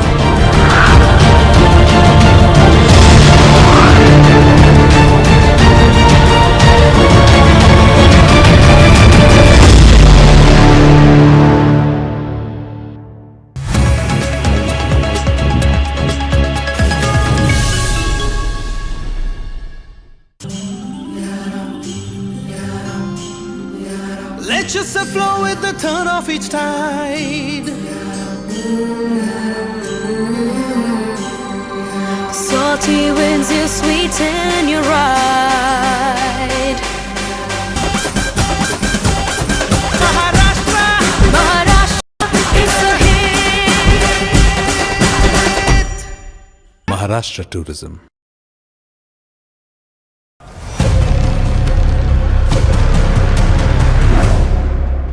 During a surveillance mission, the MQ-9B, a high-altitude, long-endurance Sea Guardian drone, procured on lease from General Motors by the Indian Navy, developed a technical glitch. Although it was navigated to a safe area and a controlled ditching performed off the coast of Chennai, it has raised serious concerns about an already controversial and expensive MQ-9B deal with the US. Why do incidents involving the MQ-9B have India worried? News9 Plus decodes. Let us look at a few other incidents involving the MQ-9B. Apart from this technical failure of the Sea Guardian, what has set alarm bells ringing are the claims made by Houthi rebels that they have brought down a number of MQ-9B drones down in the recent past. The latest claim came from the Yemeni military, which said that it brought down 2 drones in a week's time in Yemen's Marib and Sada provinces. They claim to have brought down the 9th such drone in almost a year. What is India's biggest concern? With Houthis allegedly bringing down these drones so easily, what chance does the MQ-9B have against India's adversaries like China and Pakistan? The military capabilities of Houthis in Yemen are nowhere close to the sophisticated anti-missile systems and offensive platforms of China and Pakistan. In fact, it is because of these two countries that India is willing to purchase these expensive drones. The 2020 Galwan clashes could have been a trigger. The question is, can these drones survive the sophisticated top-of-the-line surface-to-air missile defense systems developed along the contested airspace over the LOC and LAC? Categorized as high-altitude, long-endurance UAVs, these drones are designed for extended flight durations at altitudes exceeding 40,000 feet for anywhere close to 40 hours. But Houthis targeting them at ease is definitely making India anxious. How expensive is the MQ-9B? It is a $4 billion deal for 31 MQ-9B Predator drones procured for the Navy, the Army and the Air Force. The opposition has been claiming that India is paying a heavy price for these drones, compared to a few other countries who have paid a relatively lesser price for these drones. What is the government's take on these drones? The government says that the price India is paying for the drones is lower than the price that others have paid. The manufacturer quoted the price of $3.9 billion. After negotiations, it was brought down to $3.1 billion. Of the 31 MQ-9Bs, 15 are for the Indian Navy and 8 each for the Air Force and the Army. Apart from the drones, India is also asking for the transfer of technology as well as the maintenance, repair and overall facility in India.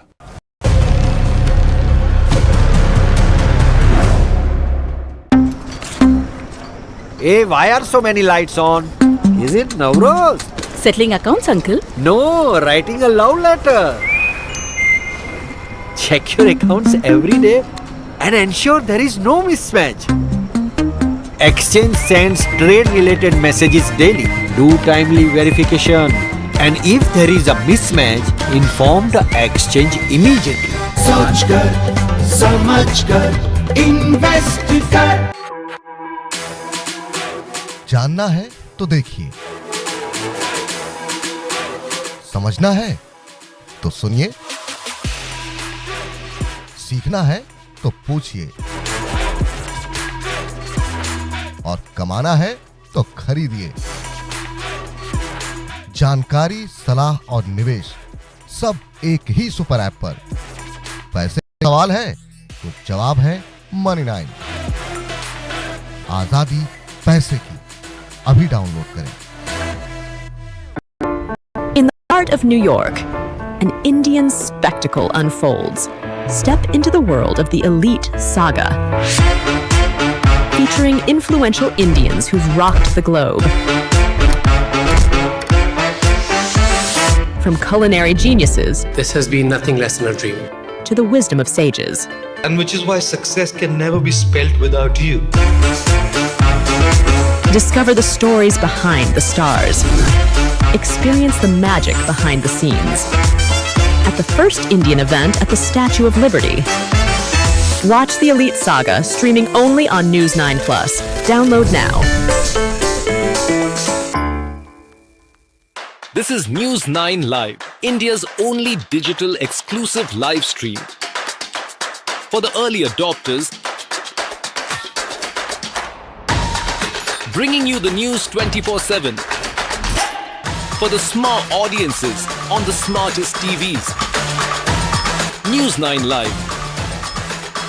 Stream now on your smart TVs.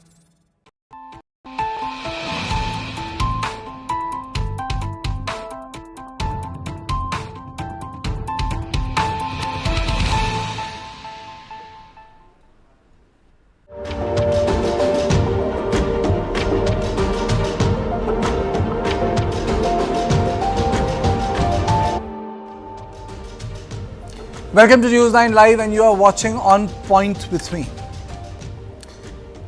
Home Minister Amit Shah, in a big breakthrough, has invited the Kuki and Meitei MLAs for talks in Delhi on October 15th.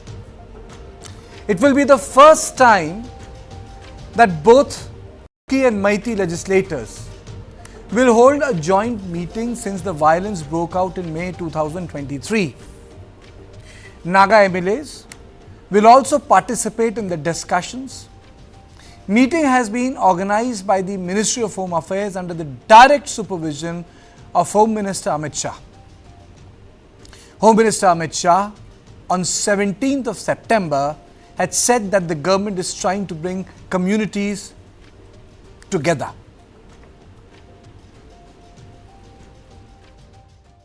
जहां तक मणिपुर का सवाल है, 100 दिन में हमने जो ये घटनाओं का मूल है, भारत म्यांमार सीमा, इसका फेंसिंग शुरू कर दिया है। 30 किलोमीटर फेंसिंग समाप्त हो चुका है और पूरी 1500 किलोमीटर से ज्यादा जो सीमा है, इसको फेंसिंग करने का बजट भारत सरकार ने अप्रूव कर दिया है। 1 नंबर 2, हमने वहां पर स्ट्रेटेजिक जगहों पर सीआरपीएफ को सफलतापूर्वक लॉन्च करने का कार्यक्रम भी समाप्त कर दिया है। नंबर 3, हमने जो घुसपैठ होती थी उसको रोकने के लिए म्यांमार और भारत के बीच में जो आवाजाही का एक समझौता था, उसको भारत की ओर से रद्द कर सिर्फ वीजा के बेस पर ही आ जा सकेंगे, ये कानून भी लाए हैं। नंबर 4, कई सारे सुरक्षा लैप्सिस थे, मतलब छिद्र थे इतनी बड़ी सीमा पर, उसको पूरा करने का काम भी किया गया है। स्थानीय दोनों जातियों से हमारा संवाद भी है, क्योंकि नस्लीय हिंसा है। जब तक संवाद होकर दोनों के बीच में समाधान नहीं होता, कोई परिणाम नहीं निकल सकता। हम कुकी ग्रुप्स के भी चर्चा कर रहे हैं और मतई ग्रुप से भी चर्चा कर रहे हैं, और आने वाले दिनों में लगभग सभी प्रकार के प्रयास करने के लिए हमने हमारा रोड मैप बनाया है। The meeting aims to address the prolonged crisis and restore peace in Manipur. Manipur is also part of Modi's 100-day action plan. From the Naga side, 3 MLAs, A. Nyumai, L. Dikho and Ram Muiva will attend the talks. All 3 MLAs are from the Naga People's Front, an ally of the Bharatiya Janata Party in Manipur. All Naga, Kuki and Meitei MLAs and ministers were personally invited by the Ministry of Home Affairs via letters and phone calls. I'm very hopeful something should come out when the Home Ministry is calling for all the communities, especially the MLAs. I think some meaningful discussion will take place. That's what I'm expecting, and it's a positive approach. That is the need of the hour. See, we initiate a lot of peace process, but unless and until all the people, all the communities involved participate, I think it is difficult. That's why I think this time the initiative of the Home Ministry, I think it's a very good sign. That's why I have a great hope and I like to participate and listen to the wisdom and see how best we can take up the initiative. It should follow, but I don't know what is the plan of the Home Ministry, the Government of India. We'll see after the meeting, but I think this is a very, very positive step. I would mention that we should ask all the community to participate involved, not only by one community. As of now, I have nothing to say because meeting is yet to happen.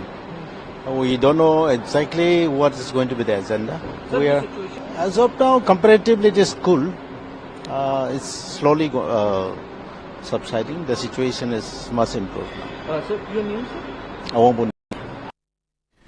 Congress Manipur State President Megho Chandra Singh too reacted on the meeting slated on 15th of October.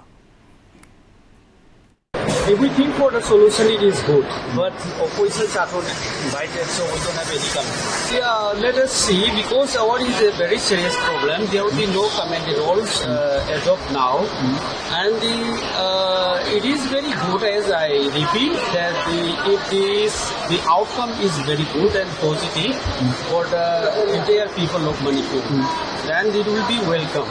But there is no discussion at all, and there is no information to the part of the opposition. So there will be no comment in this matter. It is too early.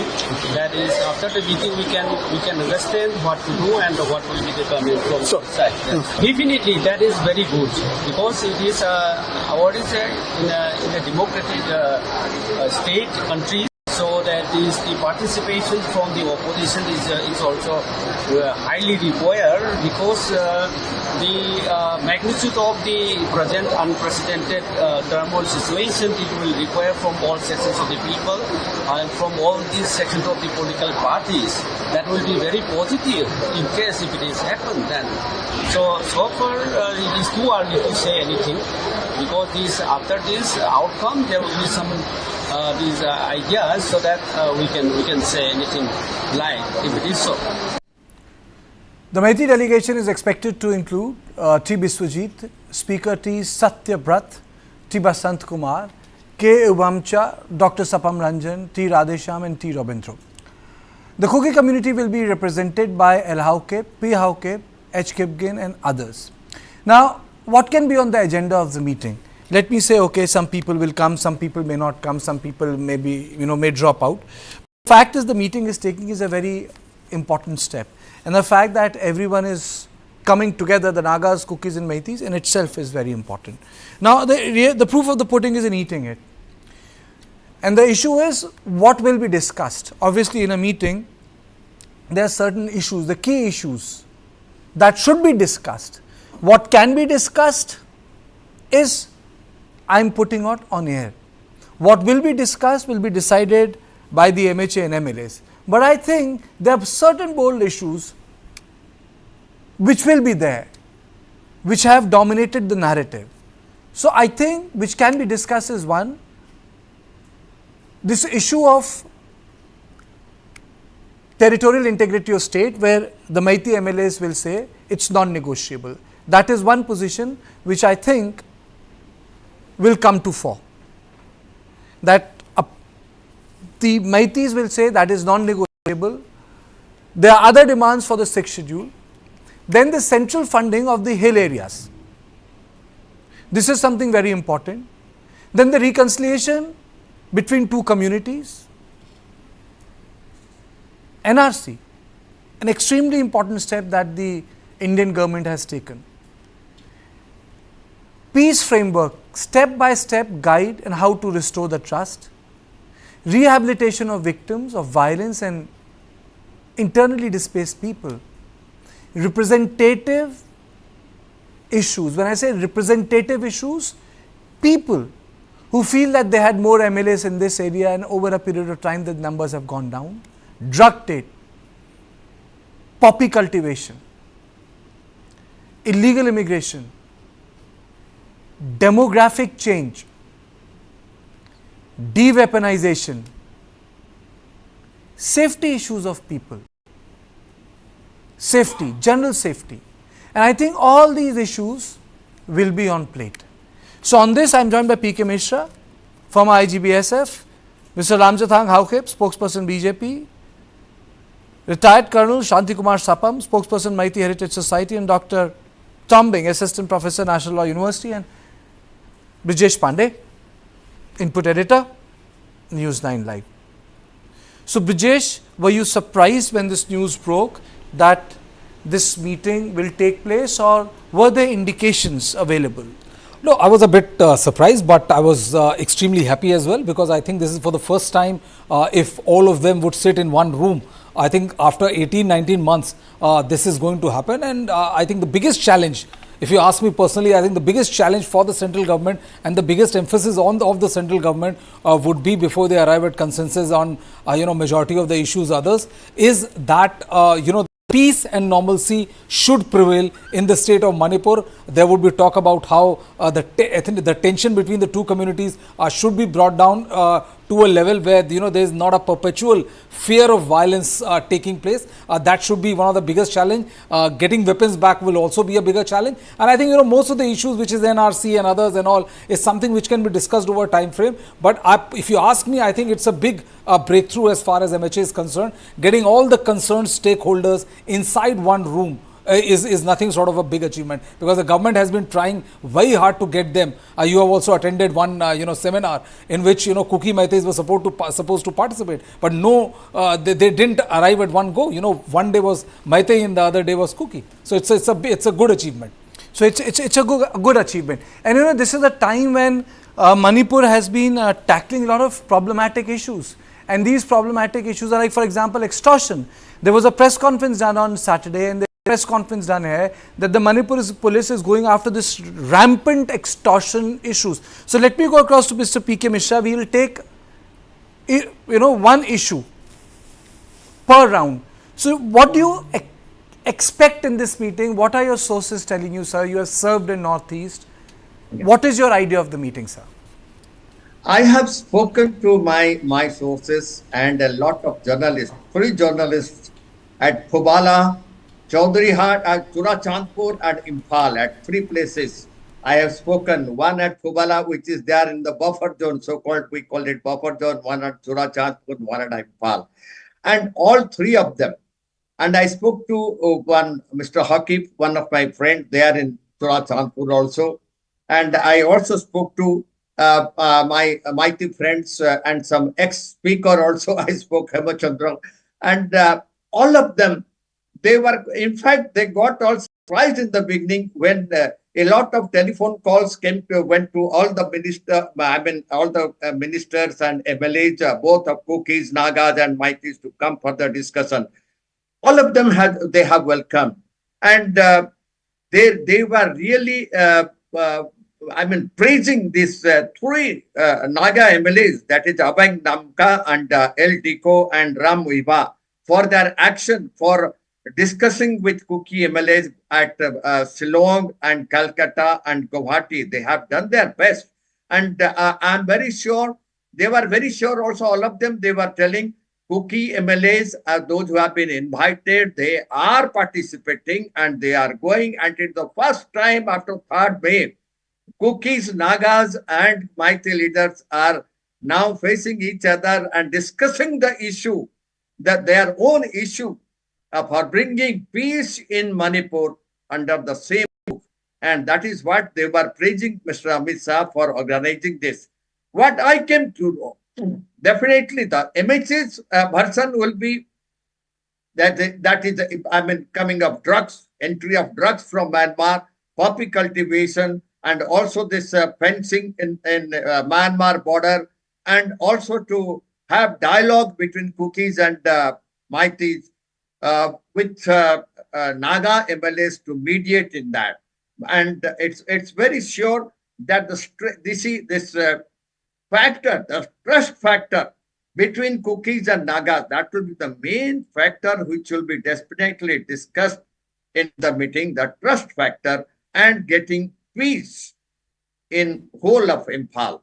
Of course, they will, Mighty will have their different version of that. Okay, this separate administration for Kuki areas may not be possible, but MHA will definitely come out with the point of development of hill areas. That's the first thing. MHA has already agreed that we will definitely. That's a very important point. I like to stop here. That's a very important point. Yeah. Because, when I spoke to 2 people today, obviously lawmaker, MLA, he said 3 things. And I had a very off-the-record conversation, but it stayed with me. And this is something which I would want other speakers, and because you said it, and you said this, you have touched this issue, I would other people to come. He said one thing I would like to bring this to your notice, Kartike. He said, if you look at the population, for example, of Mizoram, if you look at the population in Arunachal Pradesh, and if you look at the central funding they get, the sort of central funding which should happen in the hill areas of Manipur is less than what Sikkim is getting, what Arunachal Pradesh is getting, 12,000, 15,000 crores, or what Mizoram is getting. So one issue he picked up was the funding in the hill areas. The second issue he spoke about was, he said representation. He said, earlier, look how many MLAs from the Naga communities were coming in particular areas. He said, now our representation have gone down. So the second thing which clicked in my mind was, 1, hill area funding, second, representation. And the third thing which, I felt was the issue of 6th schedule. It came up because I know the territorial integrity is an issue which there can be in no discussion about, but 6th schedule is something which is available. So I immediately realized that these are the issues they are going to take up in the meeting. They are going to talk about it. Mr. Mishra, I will come back to you since you spoke about hill funding. Mr. Tombing, how important is the issue of hill funding, do you think, it may find resonance, some sort of a mention in the meeting? Yes, it is definitely important because I think in 2021, who is now the MP, Mr. Alfred Arthur, he raised this pertinent issue, and then he laid out the fund that were the budget allocation for the valleys and then the hill, and then from the central consolidated fund, 4,000 crore, 5,000, 6,000, 7,000 crore were received by state of Manipur, and then he made this particular statement that from 108 crore to it has now come down to 40 crore only for the hill district. And to that effect, there was a committee which was established. And the finding of the committee laid out that budgetary allocation in the form of Hill Valley is not able to capture the actual fund allocation expenditure for the Hill district. So this is somewhere maybe Manipur really has to look into. Maybe on the paper tiger front, things are okay. But then there is some kind of an opaqueness with this happen. So therefore, maybe at the state level, there is some kind of opaqueness, and then not equitable distribution has been found to be projected. And therefore, maybe central funding. But then again, this will be another technical issue which may have to be really act out and work out by the MLAs who are positively meeting, and then maybe there will be some. Because when this was happening, I as a journalist was also speaking to MLAs, and I was fortunate enough that I could touch base with some of them. Mr. Lamjathong Hauke, what do you think would be on table tomorrow? What are the core issues which may get discussed with all these gentlemen meeting after so many years together in Delhi? Kartike, first of all, this is a very good sign of significant step towards peace and normalcy, and the two conflicting parties will sit together. This shows that there is a sign of Lamjathong, two conflicting parties, but we should not forget Nagas also. They are also there. Yeah, they are there, but this is two conflicting, particularly mainly the Kukis and the Nagas are sitting together. This is it is already led, but it's quite highly appreciated by the peace advocating and peace loving people like us.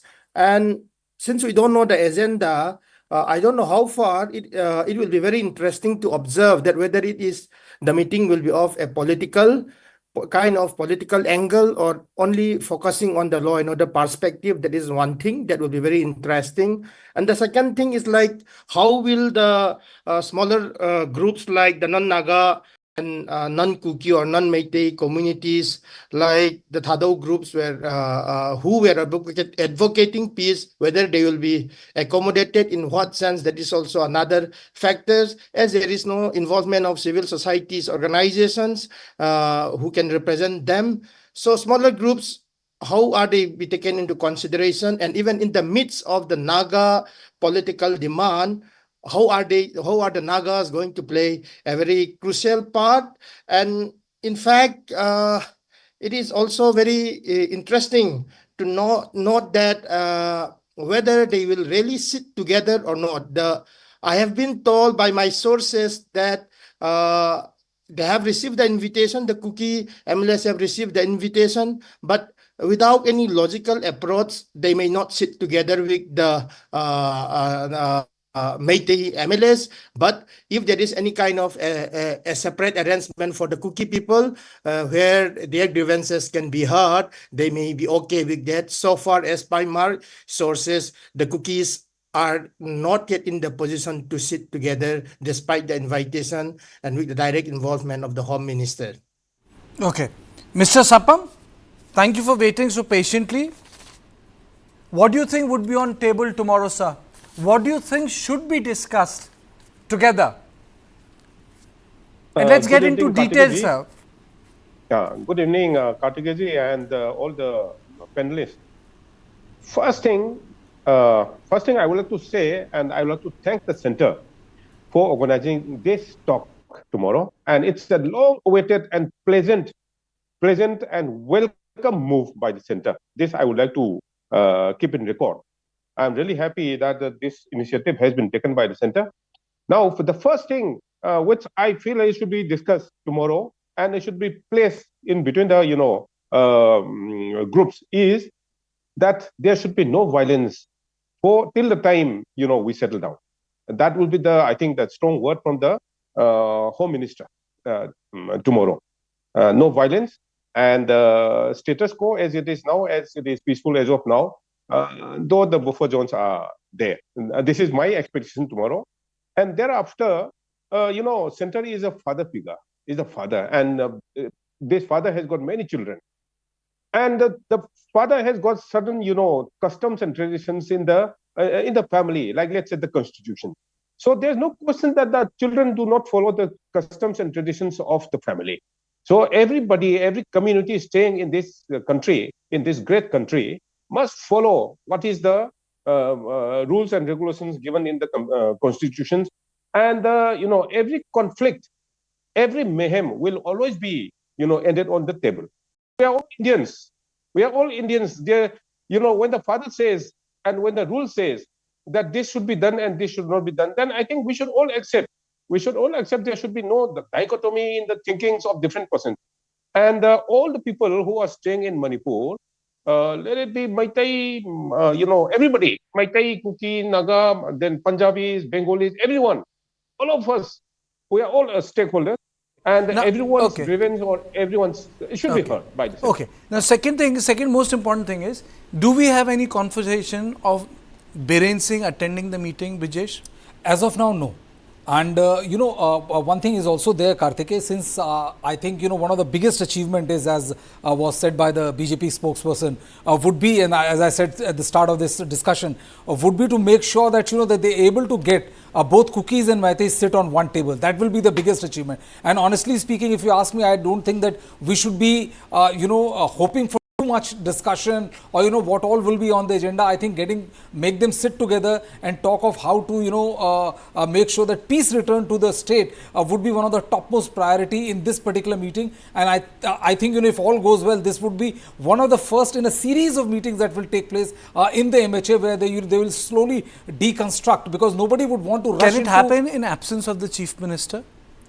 It can, because I think he will be briefed about what has happened. It can happen in the absence of Chief Minister because the cookie sides are also not very happy with the. I have no information. I'm asking you. I know. I agree. There is no confirmation. There is no denial. So I'm asking. As of now, there has been no talk about. There has been no word on whether the Chief Minister is there or not. And I think I wouldn't be surprised, because the fact is that the cookie sides, the allegations that that the CM is behaving in a particular fashion. So the MHA would not want any kind of ruffled feathers right at the start, because as Mr. Hardeep, but sorry, I'm interrupting you, because these are quick questions. Would it be correct, because CM is a constitutional position, it's an elected position, kahin na kahin se to CM आएंगे, cookie हो, नागा हो, मैती हो, kahin na kahin se to आएंगे, पर CM तो वही है. Absolutely. No, I agree with that. But I'm just saying that, that this could be a center initiative where they would see that we would want to meet all the MLAs who are there, part of the, the circuit, and then we would want to understand how we can get peace return in the state. Mr. Mishra, I don't have the confirmation nor denial whether there is a participation of Biren Singh or not.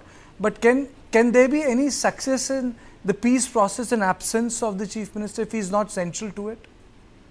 Yes, Karthikeya, I am also very clear that the peace process will definitely be discussed, and there will be a discussion. And I'm very sure, perhaps I spoke to Imphal 3-4 times today. And I was just told that there is no proposal of Honorable Chief Minister to come to Delhi to attend this meeting. So far, it has not been decided. It is not confirmed by him.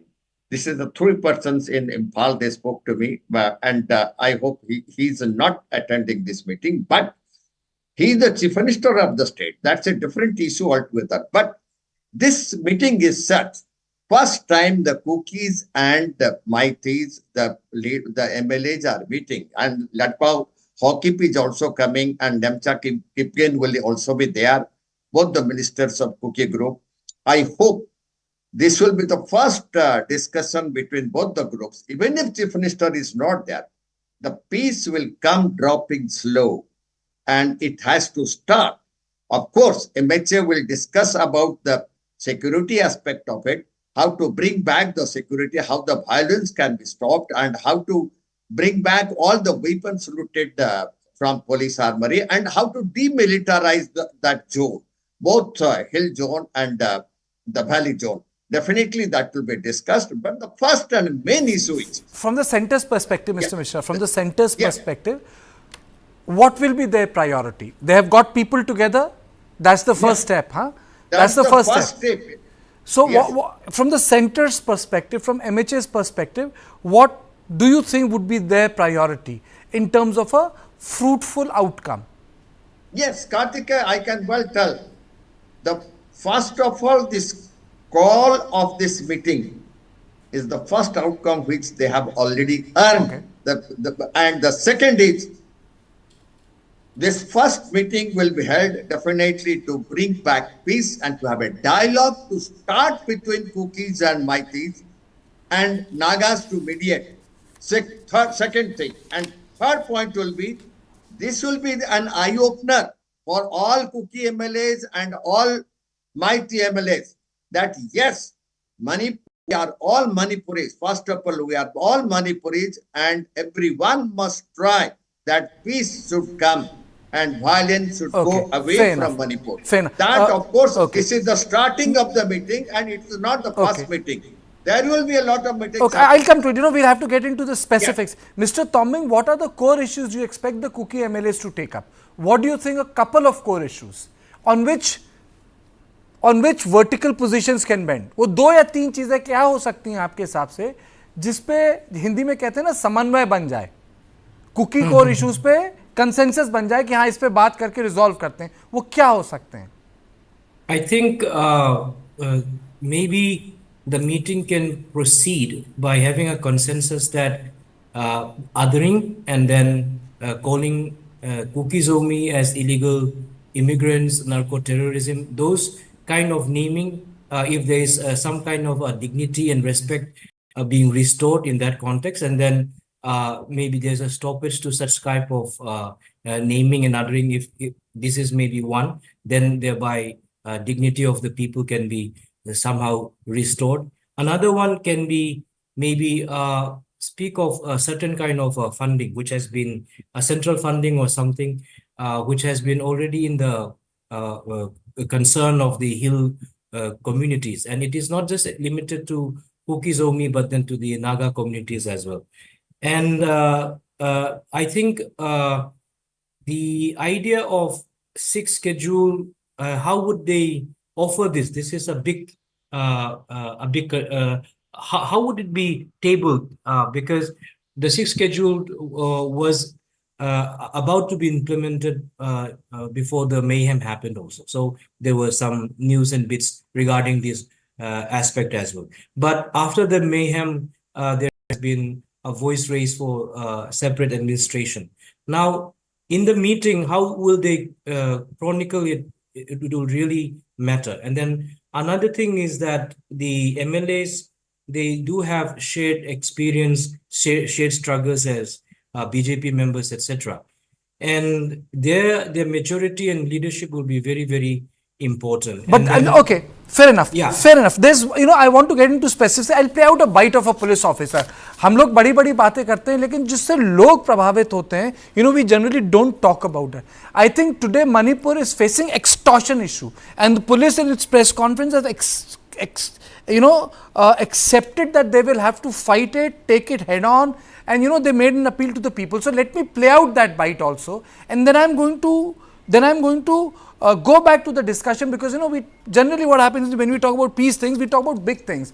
I think we need to talk about those things which concern people of Manipur, not the politics and politicians of Manipur. So let me play out that bite of the extortion. I appeal to the public to share information of any kind of extortion letters, demand letters, threat calls the public receive to us. The public should share such kind of information to us, so that we can take up the necessary preventive measures well in advance. And as lots of extortion cases have come up, police is also now actively looking into it, and we have formed lots of teams, and these teams are looking after all those extortion related cases. So in the last few 4 or 5 days, we have arrested near about 11 people who are associated with this extortion related matters. So if public provide information to police timely, we will be able to do our job in a better way, and the confidentiality of the public will maintain all those things with proper confidentiality. Nobody needs to be worried about sharing their details. Nobody needs to be scared about that their identity may be revealed to this extortionists, and then their life may be threatened. So public do not need to worry about any kind of such things. Police will take care of those things. Okay, so Mr. Lamjathong, this extortion issue has become big issue in Manipur. Do you think that this will also be on table कि आम आदमी की जिंदगी कैसे ठीक से हो? Because all said and done, police is saying that the people should cooperate. They are asking them to help them out. On Saturday, when I was in office, I heard the press conference of Mr. Kabib, and he said, this moral policing, this extortion business, do not give in to pressure. We will ensure that your identity remains confidential, but we need to ensure this money is not pulled out from people. So it means that it has become a big issue. Do you think that this can be also on table? That people in Manipur, bearing the brunt of extortion rackets?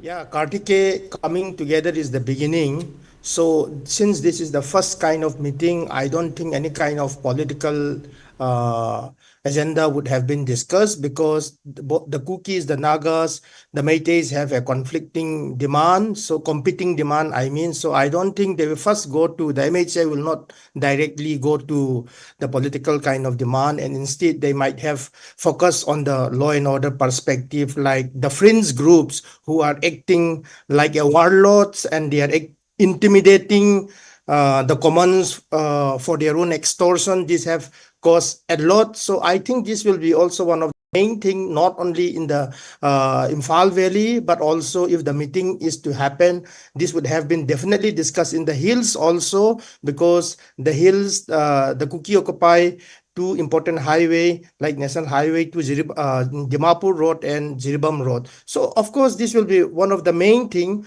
but like I said before, the approach how the Home Ministry have done, I'm not so sure. I just came through the paper, but what I have cross-checked with some of my sources that the Kuki MLAs are of the opinion like they have not been approached logically, or they have not been approached in a very holistic manner. So they feel like abstaining the meeting also, but they would be okay with any other kind of separate meeting if the Home Ministry arranges to hear their grievances. First, because the peace cannot be restored just by fixing all the responsibility to the MLAs. Just putting MLAs together, you just can't declare there is a kind of peace. But how far the MLAs are accountable, I'm not so sure. But one thing for sure, which we have been telling from the beginning, right from the day one, is that any kind of demand can be met, but through peaceful, non-violence. Okay, and, that's fair enough. I really want to get, the reason why I played out that bite, generally peace has to be brought in, but there has to be peace for the people. Mr. Sapam, don't you think that extortion issue is a big issue to be discussed? When police says that there is a problem, when police says that, आप लोग डरिए मत आइए, हम आपको मदद करेंगे, don't you think that it is good enough to be discussed? When police is accepting that they are going to fight it, but people need to cooperate. Extortion racket must end. Yeah, this extortion has been taking place since a long time, and it's increased the manifold now. Extortions are taking place in the valleys, and even must be in the hills also. And these two highways, this thing which was just mentioned over there, it's been taking place since a long time. And Manipur has got the highest inflation in the country. It's a this thing is a very small state, but it's very complicated, the most complicated in this country, I think. And extortion, and but tomorrow's meeting would be basically that, like, having a cup of tea together, sitting together, is also very important for everybody to start off. So something will come out, And, once starting tomorrow, and then, subsequently many conferences and meeting will be held. And the central government must be very clear what to do with how to deal with the situation, because they are all, they have dealt with so many, states, different problems. So I feel that I'm very positive about the meeting tomorrow. And as I said, meeting a cup of tea, sitting together, having a cup of tea is very important. And all the issues will be discussed. The center, I don't think they will leave any stone unturned this time. It may take time, but I think they will Let me get Mr. Mishra. Mr. Mishra, the reason why I played that extortion bite was, I don't want this to be a highbrow discussion, peace होगी, ये होगी. Discussion ये हो इसलिए रहा है कि लोगों को कैसे आसानी हो, मणिपुरी लोगों के लिए. And when police says that extortion is a big problem, it's a big problem. So don't you think that, they will put their mind to ensure that, this problem is resolved? Yes, Kartikeya, I can tell you it is not a political issue. It's a common people, those who are being targeted. Yes, it's a common people issue. It is a common people who are being harassed. It's not only in Meitei area, not in Naga areas, not in Kukijo areas. Everywhere people are suffering, the common people are suffering. I heard what SP Imphal City was telling. It's not only SP Imphal.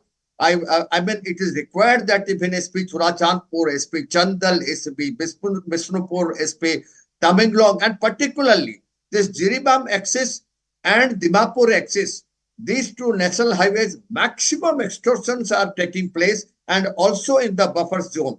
That has to be stopped, because this involves lot of money of these poor people of Manipur, the complete people of Manipur, and police is definitely, they have requested people to come up with the intelligence and to give the intelligence well in advance, and not so that they will not divulge the name of the people. But definitely, I hope, whether they are Kukis or Nagas or Maitis or so, it is a common affair, and people must cooperate with the police, and this is a very big issue. Okay. It's Brijesh, not political, okay. It involves security of the state. Brijesh had a question for Mr. Lamjatang. Brijesh, please. Please ask the Mr. Hakib, I just want to understand one thing from you. When you are saying that, Kuki MLAs are not very happy and they feel that the invitation is not very logical, can you please define logical for us? What exactly is the irritant which they are feeling? What exactly they feel that, that should have been the process?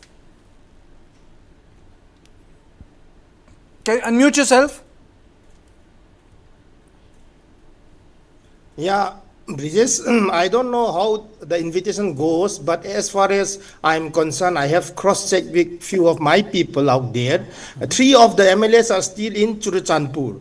They have not been in Delhi, as far as I'm concerned. I cannot have the exact name.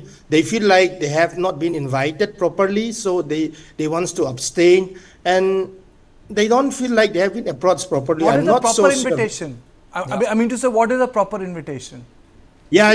What is the proper invitation? I don't understand. I also personally don't understand what type of. They say that they need to say that they have not been given a kind of holistic approach. So they are still back in Manipur. They have not yet arrived in Delhi. So most probably things may not work out as per plan or schedule. This is what I sense. This is what my sources says. I think if MHA can get these MLAs to sit together in one room, I think that in itself is a success. That would be the biggest success. एक कमरे में बिठा दिया, वही बहुत बड़ी बात है. Saying that we are saying that these are the issues which will be discussed. I think if they are able to make all of the MLAs sit together, have a cup of tea, and they can even have 1 inch forward discussion about how to bring peace and normalcy back in the state of Manipur. I think that itself will be a humongous achievement on the part of the MHA. I think all of these contentious issues about which the Kukis have, which the Meiteis have, and they are not able to see eye to eye on this particular issue, I think that would be a huge achievement. Any issue can be taken up. Some people can say कि sue agreement and that is the reason why I feel that this is one of the first of the many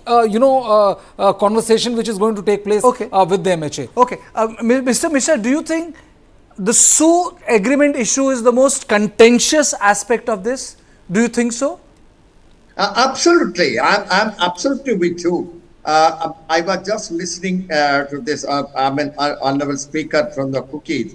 But I'm very sure there is no different way of inviting anybody. All honorable MLAs were invited on telephone and also with one official letter. And I hope nobody should mind it. And here I can well tell, of course, the sixth schedule can be discussed, cannot be discussed. It all depends upon the MHA. But the beginning has started. The main thing is under one roof, we are having all the cookie MLAs, few of the cookie MLAs and mighty MLAs sitting together. They must come together. They must bring peace to Manipur. And I'll tell you, Kartike, it's not only Delhi. Why not the next meeting should be in Churachandpur and then Impala. I request that the central government should hold a meeting, such meeting to call all cookie MLAs and mighty MLAs at Churachandpur and listen to them. And that will definitely have a feeling to cookies that we are definitely looking into their interest and development of hill areas in Manipur, not only valley areas, I mean plain areas. That is what is required. We must penetrate to Churachandpur and get cookies to our side. Okay. Mr. Toming, we have discussed issues in which convergence can happen. They're the most contentious issues like poppy, drugs, NRC, illegal immigration. But do you think that the toughest is the Sioux agreement issue?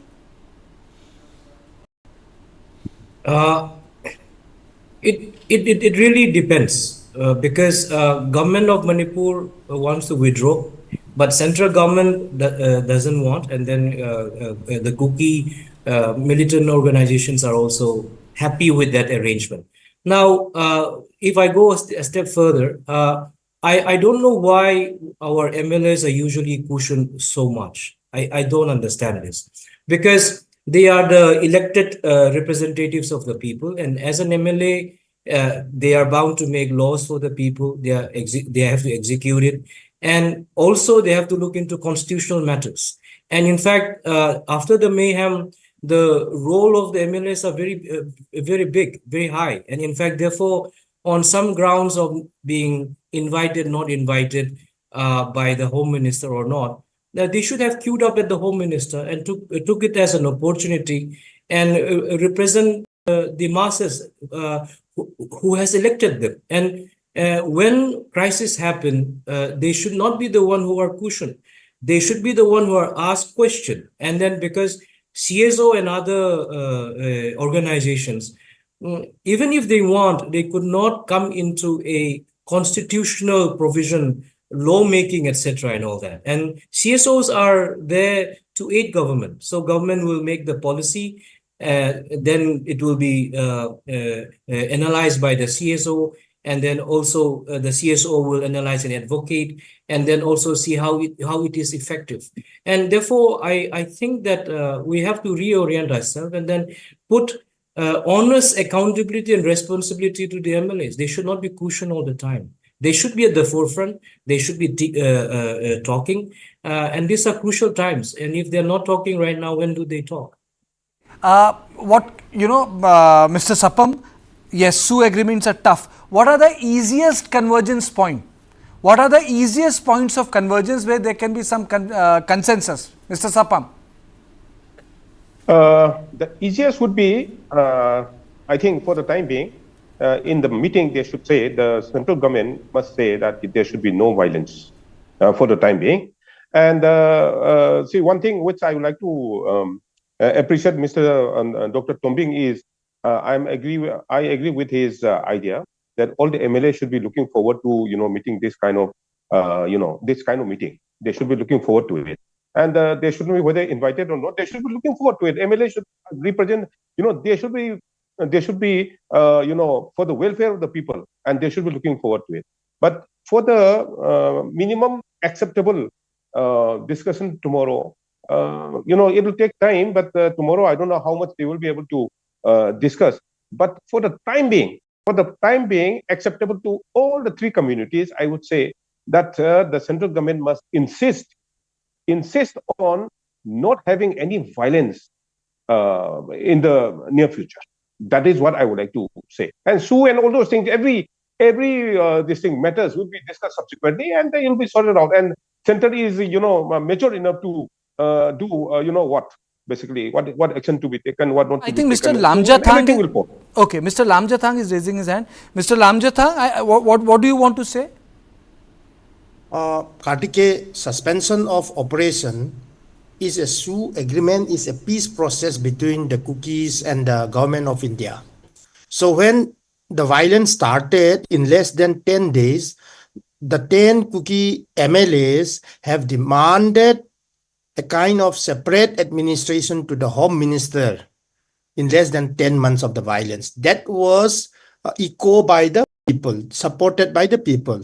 After the visit of the Honorable Union Home Minister to Manipur, it was mentioned very clearly to the civil societies that this separate administration relates to the peace process, peace talks between Government of India and the SOO group.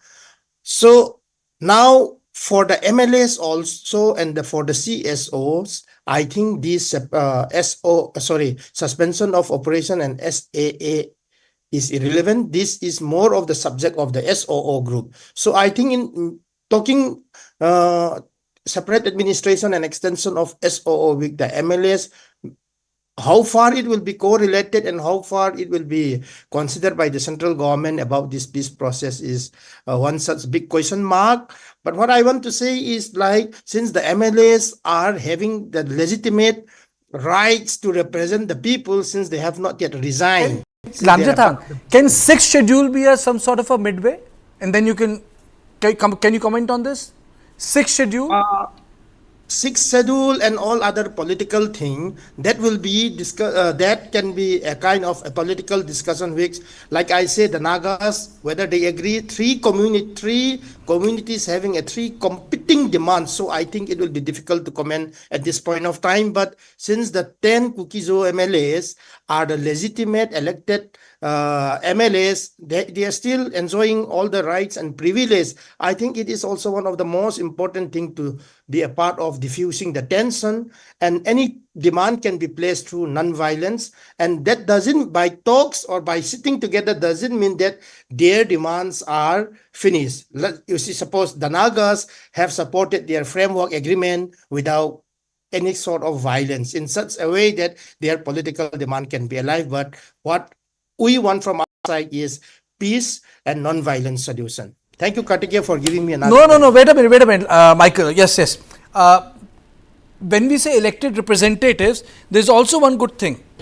At least you have elected representatives there and not those who have not been elected representatives and calling the shots, Brajesh. Well, I think that's the biggest dichotomy as far as the situation is concerned. It'll be fantastic to see those MLAs, being part of the discussion table. But how much power do they wield over the CSOs? How much power do they wield over the demand which is there in the backyard? I don't think that they are the sole arbitrator of how things would move forward, and that is exactly what makes this negotiations an extremely tricky art. And I think even Meitei MLAs are not all they don't have an absolute authority on their own to decide which is the best way forward. I think the MHA will take it very slowly. Their biggest and I think the foremost challenge for the central government is not SU agreement, is not cross-border get them talking. Illegal migrants. I think the biggest challenge for the central government is to make sure that peace returns in the Get them talking. Get them talking, get the peace return, Okay. and then these are the issues. Mr. Sapam, you want to say something, Mr. Sapam?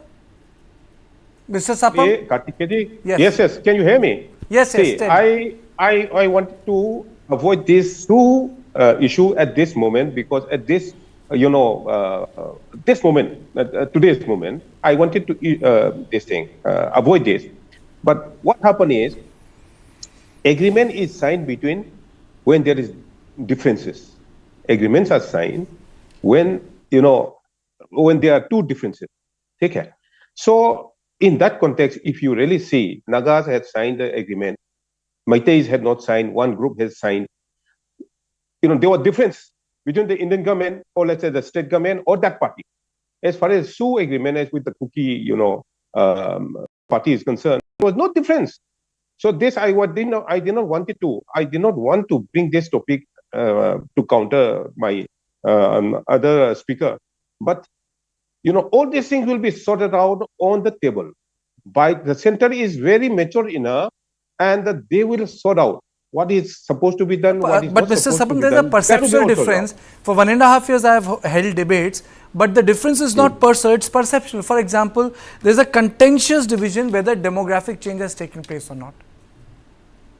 Yes, there's so much of difference of opinion on the fencing issue. Yes, all these things will be sorted out by the center. Center is, center is, as I told you before, center is, India is a mighty country today.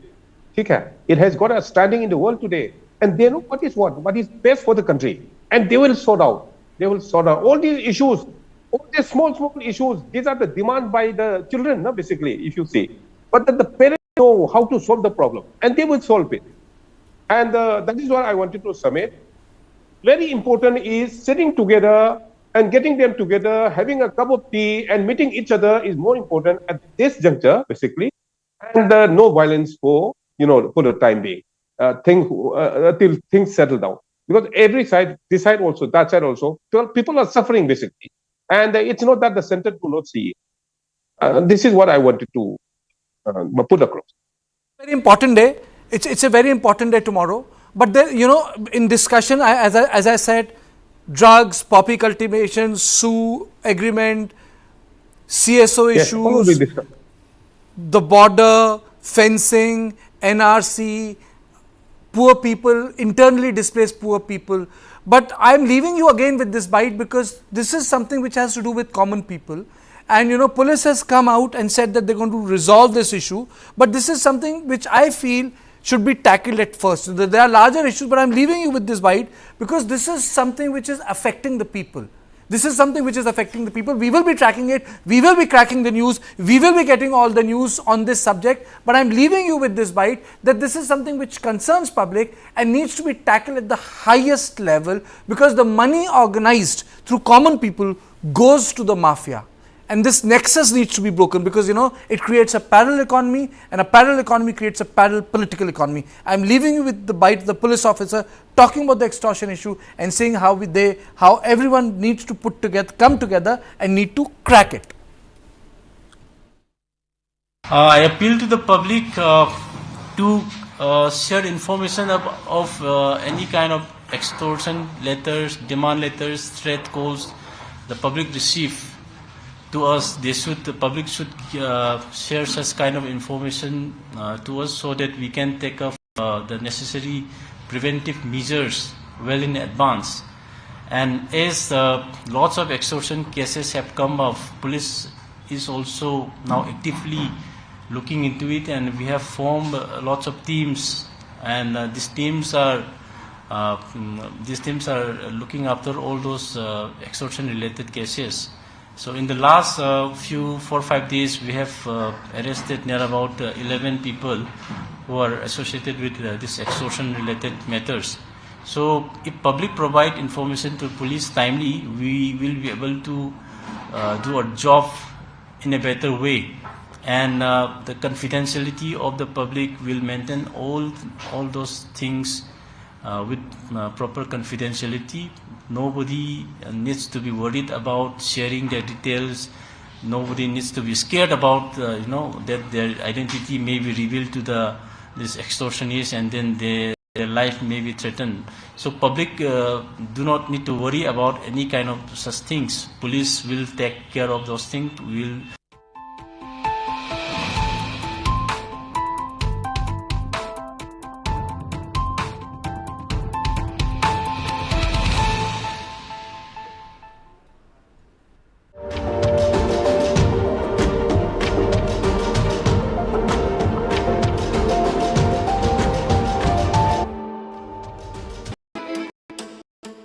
Cooking is an act of law. The first act of law we receive from our mothers in the families. Modern Indian food is all about contemporary and innovative approach to traditional Indian cooking. Representation it's also important, I want to wear this white coat every day and then be a chef. There are stories. If we name a whiskey is Indri, then there is a whole story behind that. Cooking food is like a therapy, and eating one is like a pleasure I can give it to myself. With Lounge Nights, I'm on a journey to celebrate and recognize the best food and nightlife establishments in various cities across India.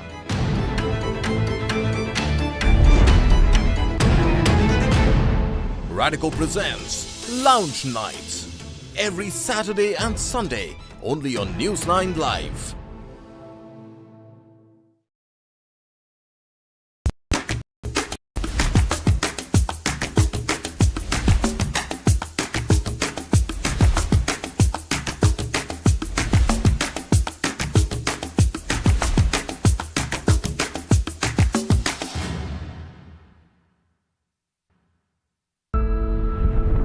Who am I? Nobody can crack that mystery. There is a certain expectation of me. That's the only contradiction. Life itself is stranger than fiction. I was a perfectly normal person born in an abnormal world. I really didn't understand why is it different. Just imagine a child who is bullied every day. Boys school में कुछ लड़का लोग मेरे साथ sexual abuse किए. मुझे तेरे बारे में सब पता है. और मैं तेरा rape कर दूँगा. You also start to stigmatize. अरे ये तो time pass है. Sex doesn't come in the picture. Sex comes very late. Then there are man-made narratives. Why do you walk like that? Why do you sway so much? So you can understand the trauma of a person who's trapped in a wrong body.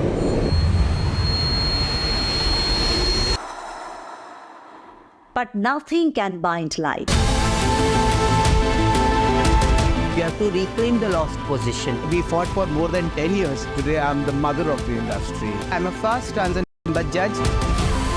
You can't walk in everybody's shoes. This is what I'm comfortable with. They just are what they are. You become the light yourself. That is the change that I was looking for.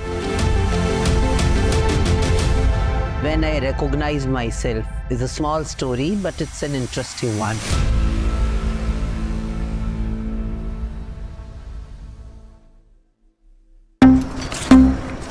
Hey, why are so many lights on? Is it Navroz? Settling accounts, uncle? No, writing a love letter. Check your accounts every day and ensure there is no mismatch. Exchange sends trade-related messages daily. Do timely verification. And if there is a mismatch, inform the exchange immediately.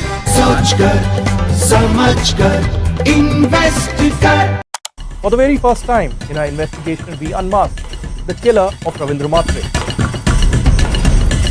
In 5G, we have to stand with the world, and in 6G, we have to lead the world. Winning a Grammy was an absolutely surreal experience.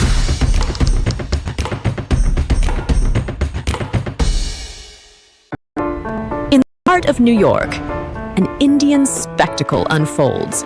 Step into the world of the elite saga, featuring influential Indians who've rocked the globe. From culinary geniuses, This has been nothing less than a dream. to the wisdom of sages. And which is why success can never be spelt without you. Discover the stories behind the stars. Experience the magic behind the scenes. At the first Indian event at the Statue of Liberty. Watch the Elite Saga streaming only on News9 Plus. Download now. How do you fulfill that promise? Because ultimately expectations have to be met. If you look at the political landscape, is it really changing for women?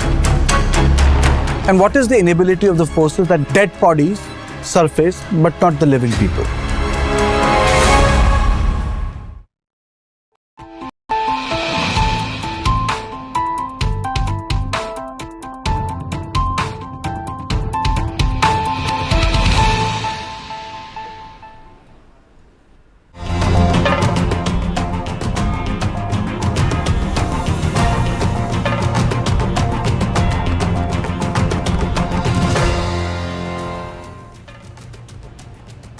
Hello and welcome to the South Indian.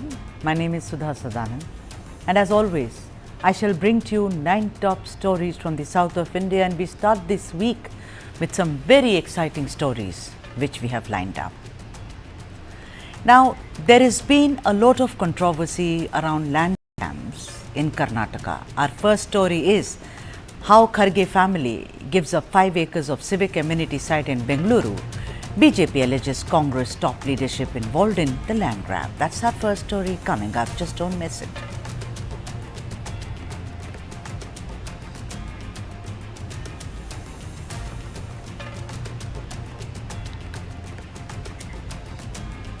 All right, that's our big story. Rahul Kharge returns the disputed land. Like I said, in Karnataka, it seems to be the seasons of a galore of land scams, and this is the latest. You know what? It all began in the month of September when N.R. Ramesh of the BJP lodged a complaint with the Karnataka Lokayukta against Congress President Mallikarjun Kharge and many of his family members. The other names included Priyank Kharge, who's a minister, of course, Rahul M. Kharge, his elder brother, Radhabai M. Kharge, Radha Krishnan, who's also the son-in-law of Mallikarjun Kharge, as also Karnataka Minister M.B. Patil and IAS officer Dr. S. Selvakumar. The charge was of their involvement in a wide-ranging corruption scheme comprising fraud, document forgery, conspiracy to illegally acquire government land and facilitating the unlawful appropriation of public property. Now, one of the main claims was the alleged allocation of 5 acres of land to the Siddharth Vihar Trust linked to the Kharge family. The allegations, running into 394 pages of documents, focused on 2 separate government agencies allocating properties to the Siddharth Vihar Trust. Even as a major controversy broke out on the acquisition of land, Chairman of the Siddharth Vihar Trust and elder brother of Priyank Kharge, Rahul M. Kharge, wrote to the CEO of Karnataka Industrial Areas Development Board or KIADB requesting withdrawal of its request for setting up a multi-skill development center, training institutes and a research center. Now, the thing is that the letter explained the core intent of the land and as follows. The proposed multi-skill development center aimed primarily to save youngsters to make them more employable and industrial ready with skills and future skills. It was also designed to help students who were unable to pursue college education. Furthermore, the trust also had conceptualized a center of excellence intended to offer research and incubation opportunities for students and aspiring entrepreneurs for roles in high-tech industries.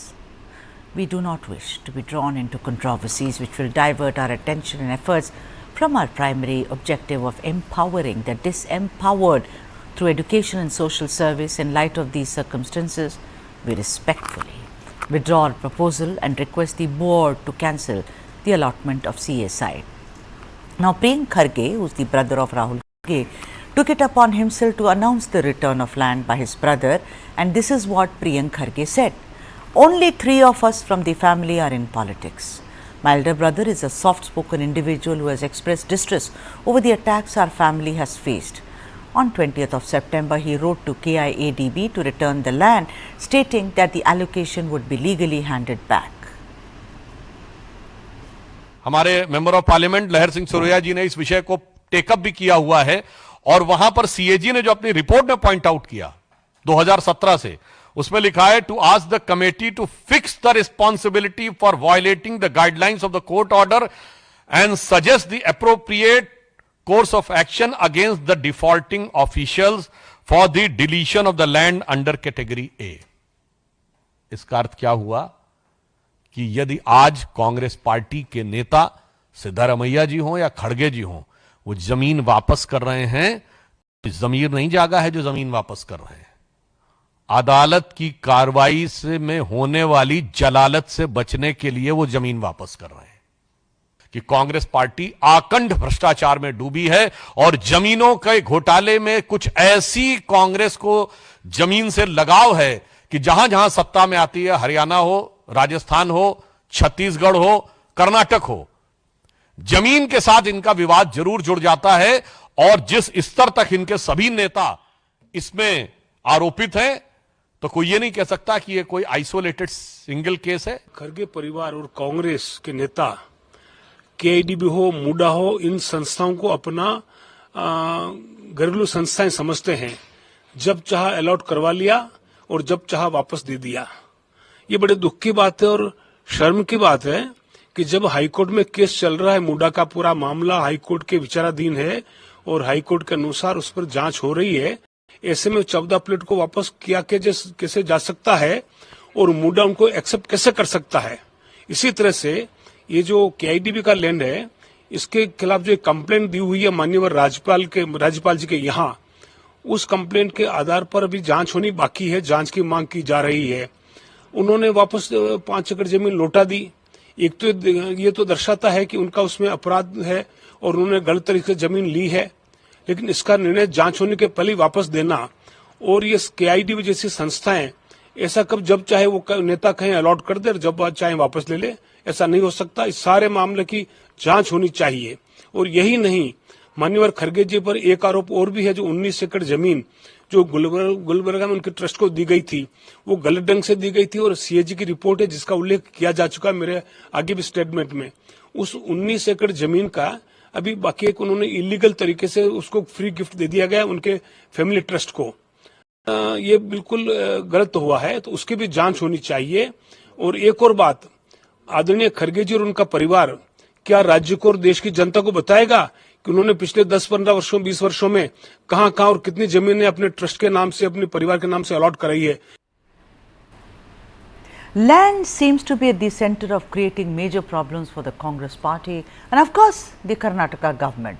Chief Minister Siddaramaia's wife Parvati had also recently returned the sites to Mysore Urban Development Authority or MUDA following allegations of irregularities over the allocation.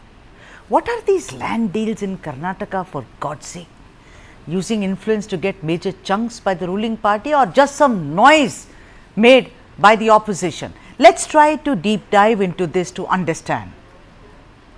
Joining me on this debate is Nizam Fauzdar, General Secretary and Spokesperson for the KPCC, and Ananda Gurumurthy, Spokesperson for the BJP in Karnataka. We are also awaiting S. Rajasekara, who is a senior journalist, but that will happen in some time. First up, Nizam Fauzdar, I have been reading all the statements given by Priyank Kharge, and I have one question to ask you, and without really training your guns at the BJP, please answer this. I'd be grateful, Nizam Fauzdar. He says all the rules were followed. There was absolutely no hanky-panky. We followed due diligence. So I'm asking you, Nizam Fauzdar, that when all the rules were followed, then why was the land returned by Mr. Rahul M. Kharge? The question today is this here. This one. Okay. And this one. India's most corrupt state. Correct.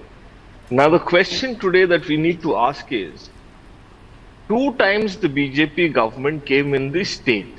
Both the times, a magazine like Outlook says the most corrupt state government in the entire country is the Karnataka state government ruled by the BJP. ये corrupt लोग आज जब जमीन वापस देते हैं तो पूछते हैं क्यों दे दिया भाई। जब जमीन गवर्नमेंट उनकी गवर्नमेंट अलॉट करती है, then they ask us, why have you taken the land? The BJP is in a confused state that why should we ask a question and how we should ask a question, and they don't really know why they are making a halla gulla about it. So they raised a question. The family of Mr. Kharge said on a moral ground we will return it back. If we keep the land, they will say dekho land hadap liya. So when we are giving back the land, the no sale deed has happened, the transfer deed has not happened. It is just a mere allocation to a trust, and the trust has said no, we don't want the land now. And in the same case, the BJP is saying, look, they are feeling guilty and that's why they're returning. No, I'm asking you, Nizam, let's just focus on this. It's your government now. You had a fabulous victory. You came to power. Your guarantees, everything seemed to be working for you. Why did? Because when this story broke, when around 27th of September, I remember this very well. When it became big, before that there were chutput here there. Local papers were there. Then the national papers took it up. I am asking you, at that time Priyank Kharge and even Mr. Mallikarjun Kharge vehemently denied. They said there is no influence, there is no nepotism, this has been taken for empowering the poor, students who cannot otherwise afford it. Now why do you return the land? Suddenly what has happened? Now how will you empower the poor? What has gone, what is so moralistic about it unless you are guilty? Like Parvati, she's returned the land voluntarily. There is a process. Muda said, you returning, come. Come in person, we sign it. But in this case also they return the land. It's like I buy some goods from you, I don't think it's good for me, I return it to you. So there is some kind of problem. No. You can't. No. Abhi, you are saying how will we empower the poor? How will we educate the poor? How will we train the poor? Now we will take the land with the donated money. We will seek the funds from our public. देखो भाई, अभी हमें लोगों को empower करना है, हम लेंगे और बनाएंगे. ये सरकार की जमीन आए या ना आए, लेकिन अपना काम हम जरूर करेंगे. बीजेपी के लोग कितना भी चाहे, let them keep it's shouting not the at the top BJP, of their Nizam. It's the Kannadigas, people who voted for you. We voted for you. A lot of us voted for you. So I am saying you are answerable to the people who voted for you. Keep politics out of this. This is clearly not about politics. This is about morality. Nizam Faujdar, Anand Gurumurthy, spokesperson for the BJP. What is this? First they go to town and they say no rules were okay. Do you agree, first of all, Anand, that no rules were broken? Because I'm not someone who understands legalese, but I'm asking you something. Even in the Muda case, there is something called influence. Sorry, Sudha, I'm not able to hear you. Sudha, can you repeat the last sentence, please? Can you hear me now, Anand? Hi, yes, Anand. Now it's fine. Yeah. So I'm saying that two cases have happened. I want to ask you, Anand Gurumurthy, that do you think rules were broken? Because I see it as influence. Even if you don't break rules, suppose I know you and I want entry to, let us say, a famous temple. I'll say, Anand, can you help me? I'm using my influence. No, I'm friends with you. Influence is also something which is, in this kind of a case, 5 acres of land parcel. This is clearly nepotism and influence. Would you agree, Anand Gurumurthy? Sudha, before I speak as a BJP spokesperson, I would like to speak as a citizen of this part of the country, born and brought up in Bengaluru. See, when in 1980s, when we were kids, this part, Bengaluru or Karnataka, was not, the real estate part was not as big as it is today. Similarly, in all across India, you can see that real estate part was not big. Most of the engineers, doctors then and their children may hold maybe a plot in Bengaluru, 60-40 to 2,400 square feet, or maybe 2 plots, 3 plots, max. That's the max a person can earn. But if you see the political framework, whichever party, across the parties, everybody is running behind land, okay, which is not at all acceptable, and everybody knows that if you hold that, then you hold on to power. So this is something which is killing our country, because even Nizam will agree with me on this, okay, because this is not something, which will let growth of the country. Because if somebody holds on to the land and you pay, if you ask any businessman in and around Bangalore, the rent that they pay to run their business is so huge that they cannot do business properly. This is happening, okay. Now, this is the fundamental question that is happening. Now, again, why this is happening? Most of the people in power are grabbing things, using their power, their money power comes later. First they use their power and then, collect money to do all this.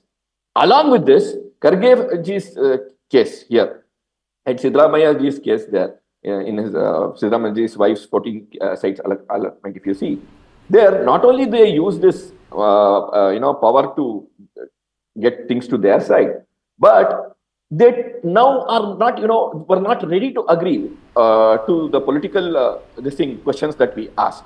So finally, we did the yatra, padayatra, everything. Then finally, when it came to the courts, the people who brought it to the courts were not, the political backed people. They were individuals, the RTI activists. When it came to the court and the court started questioning, they are returning it. So we are very clear, okay, if you have stolen something and if you return it, it becomes a crime. It's a crime. I said that. I mean, this is not children. These are elected representatives, I say. This is influence. When the Congress can go blue in the face saying, oh, influence, they have to stand, they have to be guilty of this. I'm going to take a break, but let me introduce S. Rajasekhara, senior journalist who's also joined us. Once I come back after the break, I will speak to Rajasekhara. Thank you.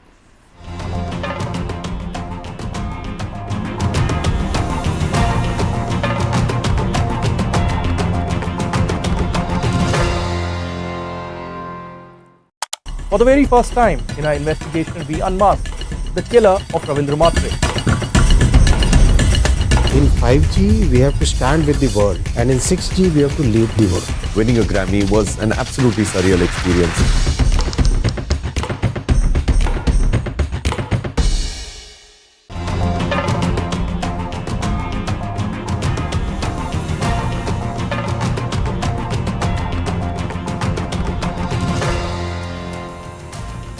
All right, that's the main story. Rahul Kharge, who's the son of Mallikarjun Kharge, returns the disputed land. And I have with me S. Rajasekhara, senior journalist.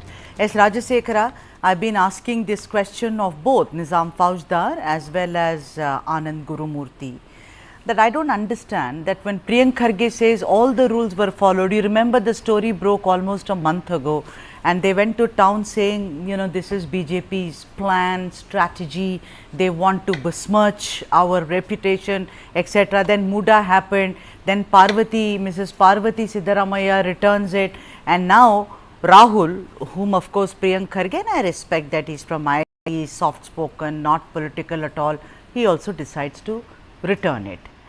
Don't you think that this is clearly a case of influence more than anything? I do not know what was exchanged. I do not have those documents. I haven't seen Ramesh's documents, 394 page of, you know, supporting documents. I have not. I'll honestly tell you, Rajasekhara. But what is this? That I steal your pen and then I say, sorry, I just stole it, take it back. A crime is a crime is a crime, right? Absolutely. There is no doubt about it. Influence is quite obvious here in this case. But I have a question, Sudha, just to ponder, not defending anybody. Just because he's somebody's son and daughter, somebody's husband, wife, shouldn't they get to do things that others can do? Sure. That is a question. So that is one thing. And the second point here is that being in such influential position, the entire family from Senior Kharge to Priyank, I think this is an unwanted controversy that the family taken up. And you know, if we go back to a few days about Ashoka's case, BJP's opposition leader in the assembly, he said that, you know, very tamely and very sheepishly, I returned before the case is filed, so there is no crime. So I think this is also kind of a preempting effort to avoid any cases being filed against Kharge's family, to avoid any controversy. And there is also, I believe strongly, there is a political calculation to this returning of the plot. There is a talk of changing the chief minister in the state, and Mr. Mallikarjun Kharge, being very senior, respected leader in Karnataka and in the Congress across the country, he is said to be one of the persons being considered for the top post in Karnataka. Okay. All right. So just avoid all these controversies, just to preempt, and like what Ashoka said, probably they would have taken a leaf out of Ashoka's case and returned the plot even before a case is filed. All right. So they can always say that there is no case because I returned the file. Yeah, you know what, Rajasekhara, I would expect them, because they came to power because they said, 40% Sarkara. You remember their campaign. Yes. You remember how they went to town with PCM. We covered the elections back to back and we saw. Then the contractors, then how Ishwarappa had to resign because of Santosh Patil's death, etc., etc. So many cases. Now the thing is, when you come with so much of moral high ground and moral rectitude, then you follow it. And your first question is just because someone is your son or your daughter, not at all. But then the question of influence, if there is a controversy, will happen. If my son goes to a premier school and you happen to be the principal of that school and something goes wrong, they will say, well, they are friends. That's why this has happened. That's why you have to be above Caesar's wife. That's what we have to follow. But then it's an idealistic situation. Nizam Faujdar, do you agree to what Mr. Rajasekhara said, that, Mallikarjun Kharge is possibly lining up, because there are lots of rumors that, it could be G. Parameshwara's. Today, Satish Jarkioli's daughter has said that my dad will be chief minister one day. Sabs baag dekh rahi hain wo. सपने देख रही हैं, but there are lots of noises. People are meeting for dinner meetings, people are having coffee and tiffin, etc. Do you agree with what Rajasekhar said, that because Mallikarjun Kharge is being prepped, and that's why this step was taken?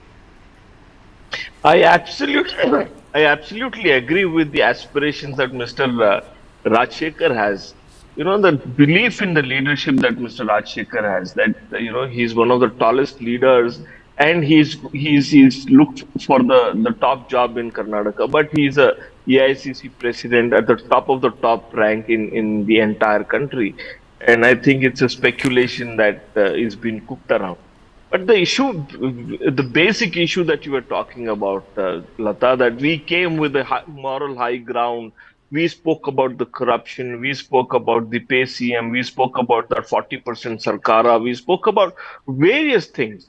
And believe me, the cabinet will basically release the document of the corruption done by the BJP in the last three and a half years. You will see that Parmeshwar is going to release the document that the kind of corruption they did during the pandemic, the kind of corruption they did after the pandemic, and it continued till they demitted the office. And believe me, you will be shocked. This 5 acres and 2 sites and 5 sites and 14 sites will look so minuscule that the BJP Two wrongs will don't hide make a right.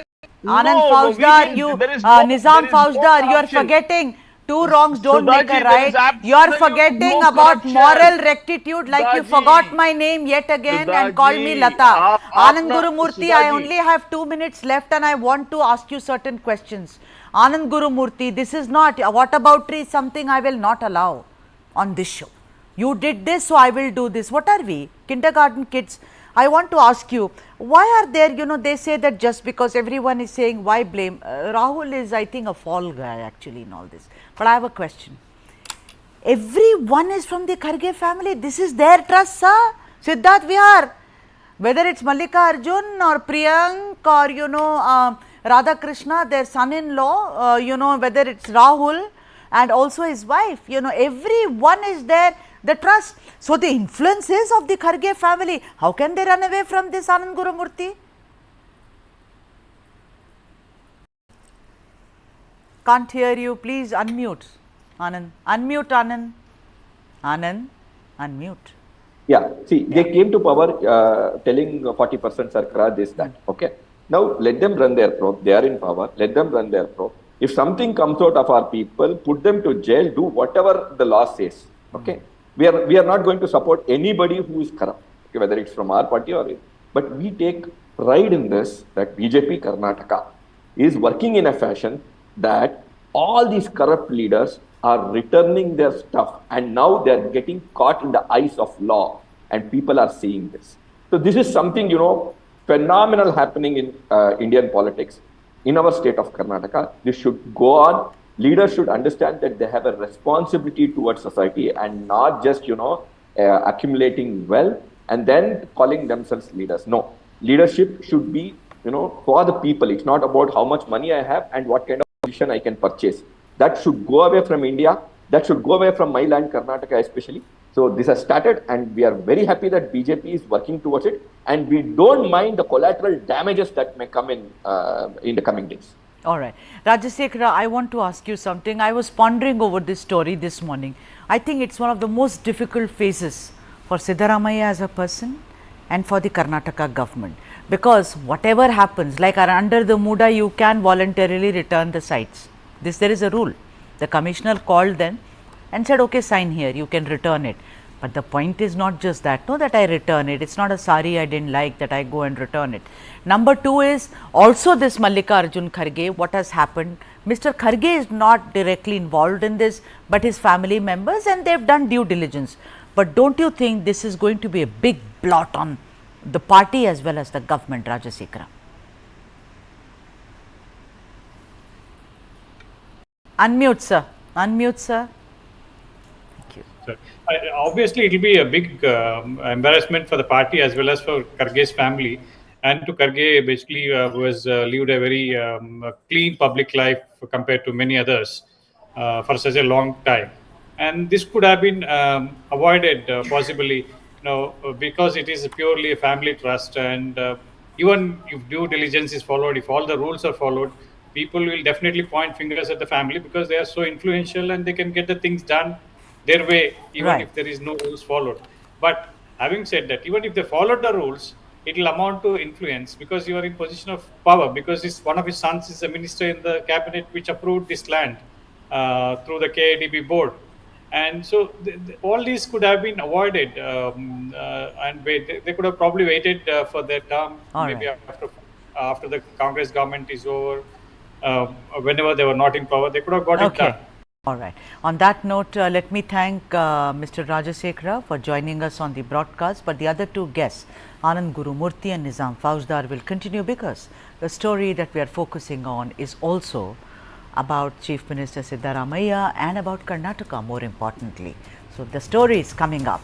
Chief Minister Siddaramaiah slams the Centre for Tax Share Bias, claims Karnataka's money funds misgoverned state. That's coming up next.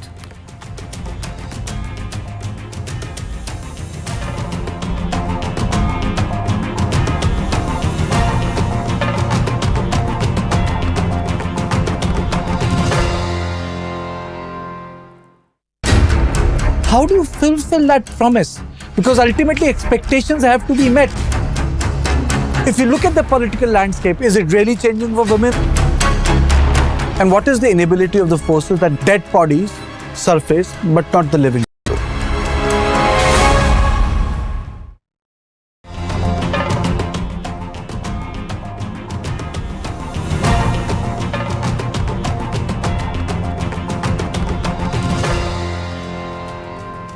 All right, our second story is a question. It's a story that is also focusing on Karnataka. Siddaramaiah calls for rightful tax share. This has been an ongoing thing where several chief ministers have questioned the centre. Now, Chief Minister Siddaramaiah was in Delhi 8 months ago to protest against discrimination against Karnataka and termed the protest as a movement to protect the interest of Karnataka and Kannadigas and against the stepmotherly treatment meted out by the centre. The needle hasn't moved ever since. It's been 8 months and he has once again hit out very strongly at the centre over injustice in tax distribution.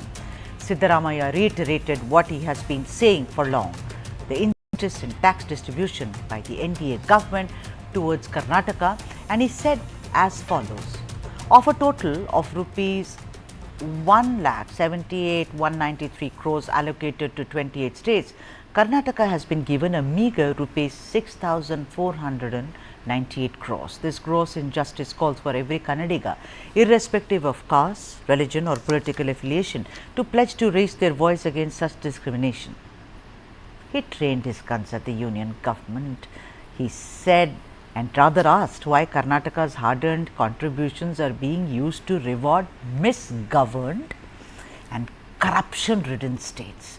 Why should Karnataka be supporting states that have shown no growth whatsoever and only due to their own lack of will to change?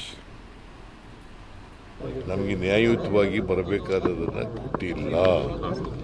ಅದಕ್ಕೋಸ್ಕರ ಇಡೀ ಕನ್ನಡಿಗರು ಧ್ವನಿ ಎತ್ತಬೇಕು. ಯಾವ್ಯಾವ ರಾಜ್ಯಗಳಿಗೆ ಅನ್ಯಾಯ ಆಗಿದೆ ಆ ರಾಜ್ಯಗಳ ಕಡೆಲ್ಲ ಧ್ವನಿ ಎತ್ತಬೇಕು.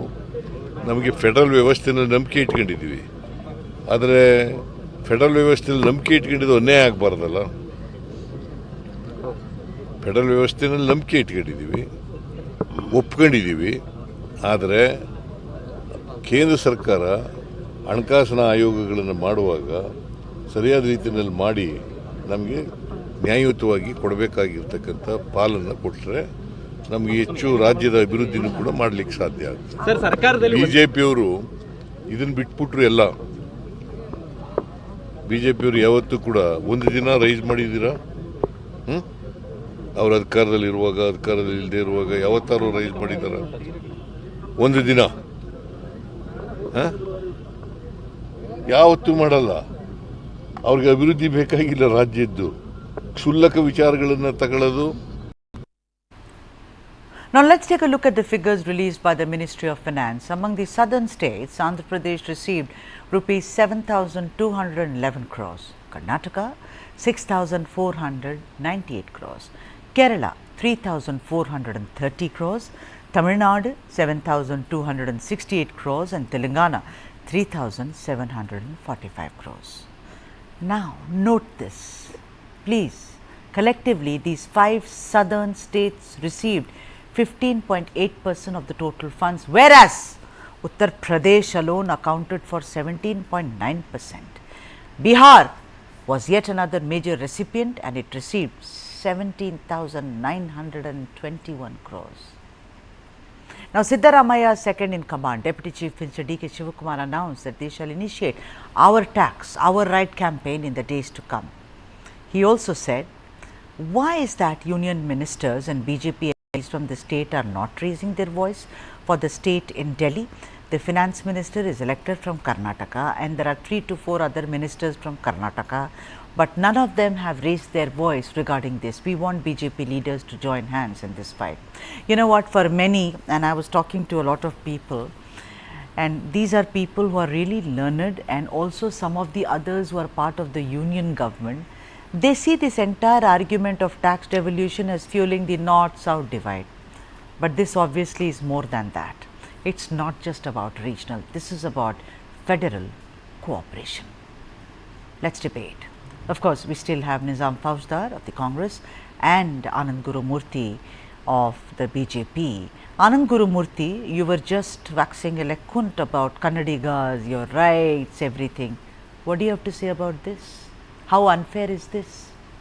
No, Siddaramaiah ji always, takes one number from one book and doesn't present the other number from the other books, which the center is directly, providing to all southern states. For example, the Kochi Metro or the Bengaluru Metro and the electrification of all our railway lines, which were pending, while the North Indian states were more forward because they had many railway ministers who had come from North Indian states. And those days, the railway budget was whichever state I... Oh, so just because you come from a North Indian state, you will get more of an allocation. What is this? Banana Republic? No. Let's see, I will tell you something. For the example, in the last 10 years, 100% electrification of all railway lines happened in Karnataka, whereas we were some 10 or 15%, that's also.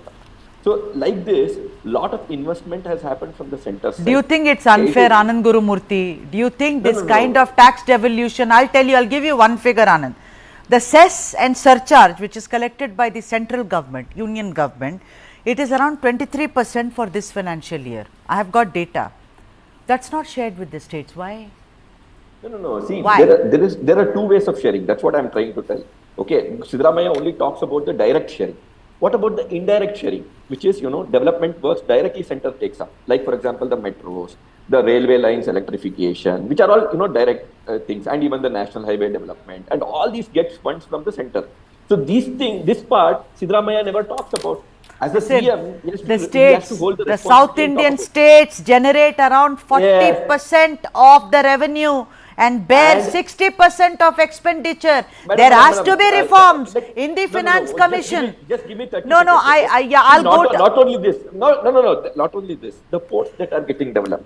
Do you think these are all long-term investments that the central government is making, and these are also coming back to our places? Come on, your state and my state, we are more developed. Why is it that I have to all the time subsidize for... I'm not saying one will not. They are not subsidized. They are giving equally. They are giving more. You see the numbers. For example, can we put the numbers up? If my colleague is there, I will tell you one more. This thing, then you can go ahead. Okay. In the 1950s and 60s, see, southern states, especially Tamil Nadu, Andhra Pradesh, and Karnataka, all these states, especially in Karnataka, I can talk more about that. The Mysore Maharaja had started a lot of factories and other things. So, in 50s, 60s, and 70s, when a lot of money was given for the development of BHEL, BEL, and all these were mushrooming in southern states, even in the northern states, people were talking like this. That time, Ram Manohar Lohia, one of the communist leaders, had told.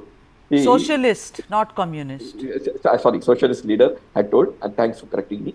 Socialist leader had told very clearly, our brothers have gone a little forward than us, and now they will go more forward because of these investments. And his words have come true today.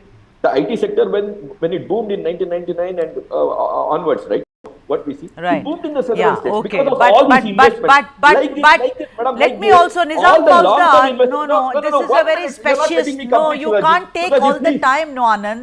I have to go to Nizam Fauzdar, no. I mean, I will do fair distribution because I am not the union government here. Nizam Fauzdar, go ahead. Sudha, the irony of the entire data that is out and the way Mr. Gurumurthy speaks is extremely shameful. Karnataka is the second number in terms of GST contribution. Absolutely. And it is, yeah, it is about, 5% of the population is giving about 8.4% of the nation's GDP collection. And the problem is we are receiving only about 46,000 some odd crores from the for example, let me give you this. In 2018-19, the entire country's budget was about 24.4 lakh crores, and today it is about 48.20 lakh crores. And the contribution that has come to the state, Karnataka state, is about, it was 46,288 lakh thousand crores, and today it is about 44,485 crores.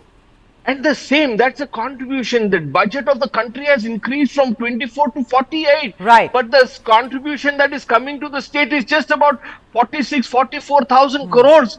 And the contribution that we are receiving is meager. It's about 3-4%.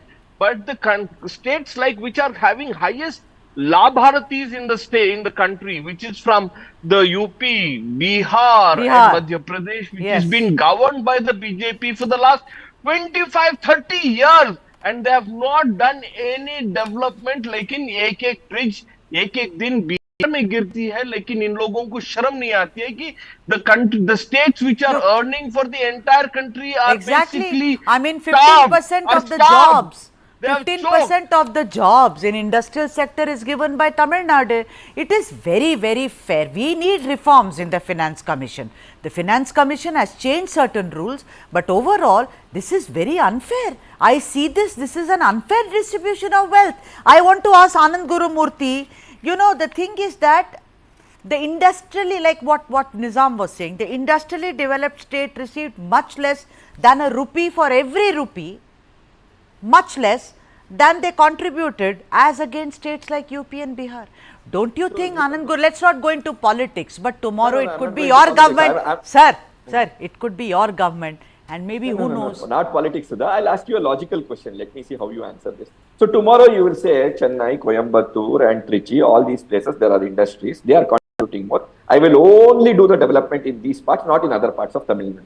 That's how you would say that. They are part of Tamil Nadu, sir. Is that what you are telling? So you will say, whatever taxes comes in Chennai, that will only be used in Chennai and not for the further development. But infrastructure is, you see that wherever you have more industries, whether your it's argument is going you asked me a question. And whenever I logically speak, nobody answers this. No, you have to wait for the answer. Forward. You have to wait, sir. If the IT sector. You are not waiting. Yeah. So if Tirupur. Yeah, please answer. If Tirupur and Coimbatore and areas around that which produces textiles, if there are lots of them, you will see the infrastructure push there. Even during elections, you will see the push there. Now I am saying, you do very well, sir, as a Kannadiga. Your state, you should be proud of it. But you are thrown crumbs.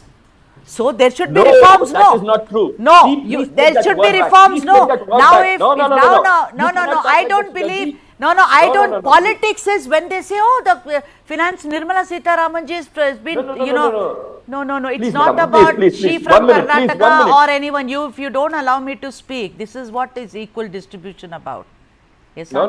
Thank Madam, you. You are not. You are using the wrong word. To say that Finance Commission does not have anyone from South India is politics. Everyone. We are one. Sudha, madam. First of all, the word you use, the phrase you use, throwing crumbs, is not correct. Because this is a federal structure. Everything is going forward. Exactly. As planned, as agreed by all the states. Why is it then as for 8 months? As agreed by all the states. Number one. Okay. Mr. Siddaramaiah is very good. Why is it that since 8 months? Why are you not letting me speak, madam? Because please, you are just, whom are you defending? Okay, you are just throwing your tantrums. That is not the way, right? Go ahead and speak like a man from Bengaluru, no? Please, let me speak, okay? So I tried to explain how centers spends extra money, whether it is in the ports, or whether it is in the railway lines, all these are infrastructure. See, Gati Shakti will only develop the southern states. Whenever Gati Shakti is happening and the amount being spent in Gati Shakti, it will change our whole 4 southern states. Will, economy will become 10 times in the next 20 years because we are the states that have the sea. All right. You know, the and divisible, Anand, your time is, let me also say this. The divisible. Whenever I say something logically or ask a logical you question, can't take all the time, yeah. I also have a watch, no? Yes, please distribute I'm the doing time a so job. that you get what you want. The thing is that the divisible pool maybe can be expanded to include some part of the cess and surcharge. Do you think that's a good idea? Experts have been saying it. Let's look forward, no? See, whatever is good for the country, that should happen. I am not against anything. Very good. And at the same time, my state should develop, my state benefits should happen, and that the center is taking care of. See, all these things are, part of the uniform vision of Gati Shakti. And who are the people who will be benefited because of Nizam Gati Shakti? Fauzdar, please come in here. This whole Gati, I've heard this, I respect Gati Shakti, but I can't be just listening to Gati Shakti. That is, otherwise, these Siddaramaiah, look, I am not going to kind of cherry pick on anyone, but Siddaramaiah, for one, knows his numbers. He's presented many, but the man is very astute and shrewd. He's not going to get people to say, okay, Stalin, Pinarayi, Revant, Chandrababu will of course not come. Everyone come, we will all agitate. It's taken 8 months, the needle hasn't moved, Nizam. Absolutely good. Let me enlighten our dear friend Anand Gurumurthy. Anand, 2021-22, our tax contribution was 1,50,000 crores. 2022-23, 1,60,000 crores. 2023-24, 1,70,000 crores. 2024-25, 1,78,173 lakh crores. What has the central given as an incentive for doing so well as an economy as well as a contribution to the national exchequer? Yeah, I think you are taking everything from us and giving it, distributing as freebies. आप खड़े होके कहते हैं, प्रधानमंत्री कहते हैं, आपको कितना चाहिए, 1 लाख करोड़ चाहिए या 1,25,000 करोड़ चाहिए, वहां पे भी नहीं देते हैं, हम जो काम आता है उसको भी नहीं देते हैं. So that's a simple analogy. He's bringing the parallels of the railway budget to the national budget. You do whatever you want in the railway budget. Yeah. When it is the national budget, All is about your revenues, it is about your capital expenditure, it is about your it's about capex, it is about your OPEX, it is everything that comes under the thing is and that, he's saying, gati, kaun si gati hai, pata nahi. वो भी पीछे वाली ठीक ही गति है या आगे वाली नहीं, गति. he is also But the right. question Gati is, Shakti so is that a very it's like empowering scheme. All I'm saying is, I think there has to be a fair distribution in a federal structure. If we recognize federal cooperation as one of the mantras of this vibrant democracy, there have to be reforms. You cannot do this time and again, sir, because now it's also based on demographics, it's based on population, it's based on a lot of other things. We are controlling population, sir. You will see it in parliament. The states that I am talking about, and I have nothing against Uttar Pradesh or Bihar, हम हिंदी बोलते हैं, यही पैदाइश है हमारी, लेकिन problem ये है कि उनको सुधरना पड़ेगा and the south can not be short change. I am sorry, I have completely lost run out of time. Thank you so much. Yes, quickly, 30 seconds, Nizam. Yeah. It is like this, in a family, the one son earns a lot of money and 2 sons are there who don't really bother but go around having pubbing and, maza karte hue, ayashi karte hue, ghumte rehte.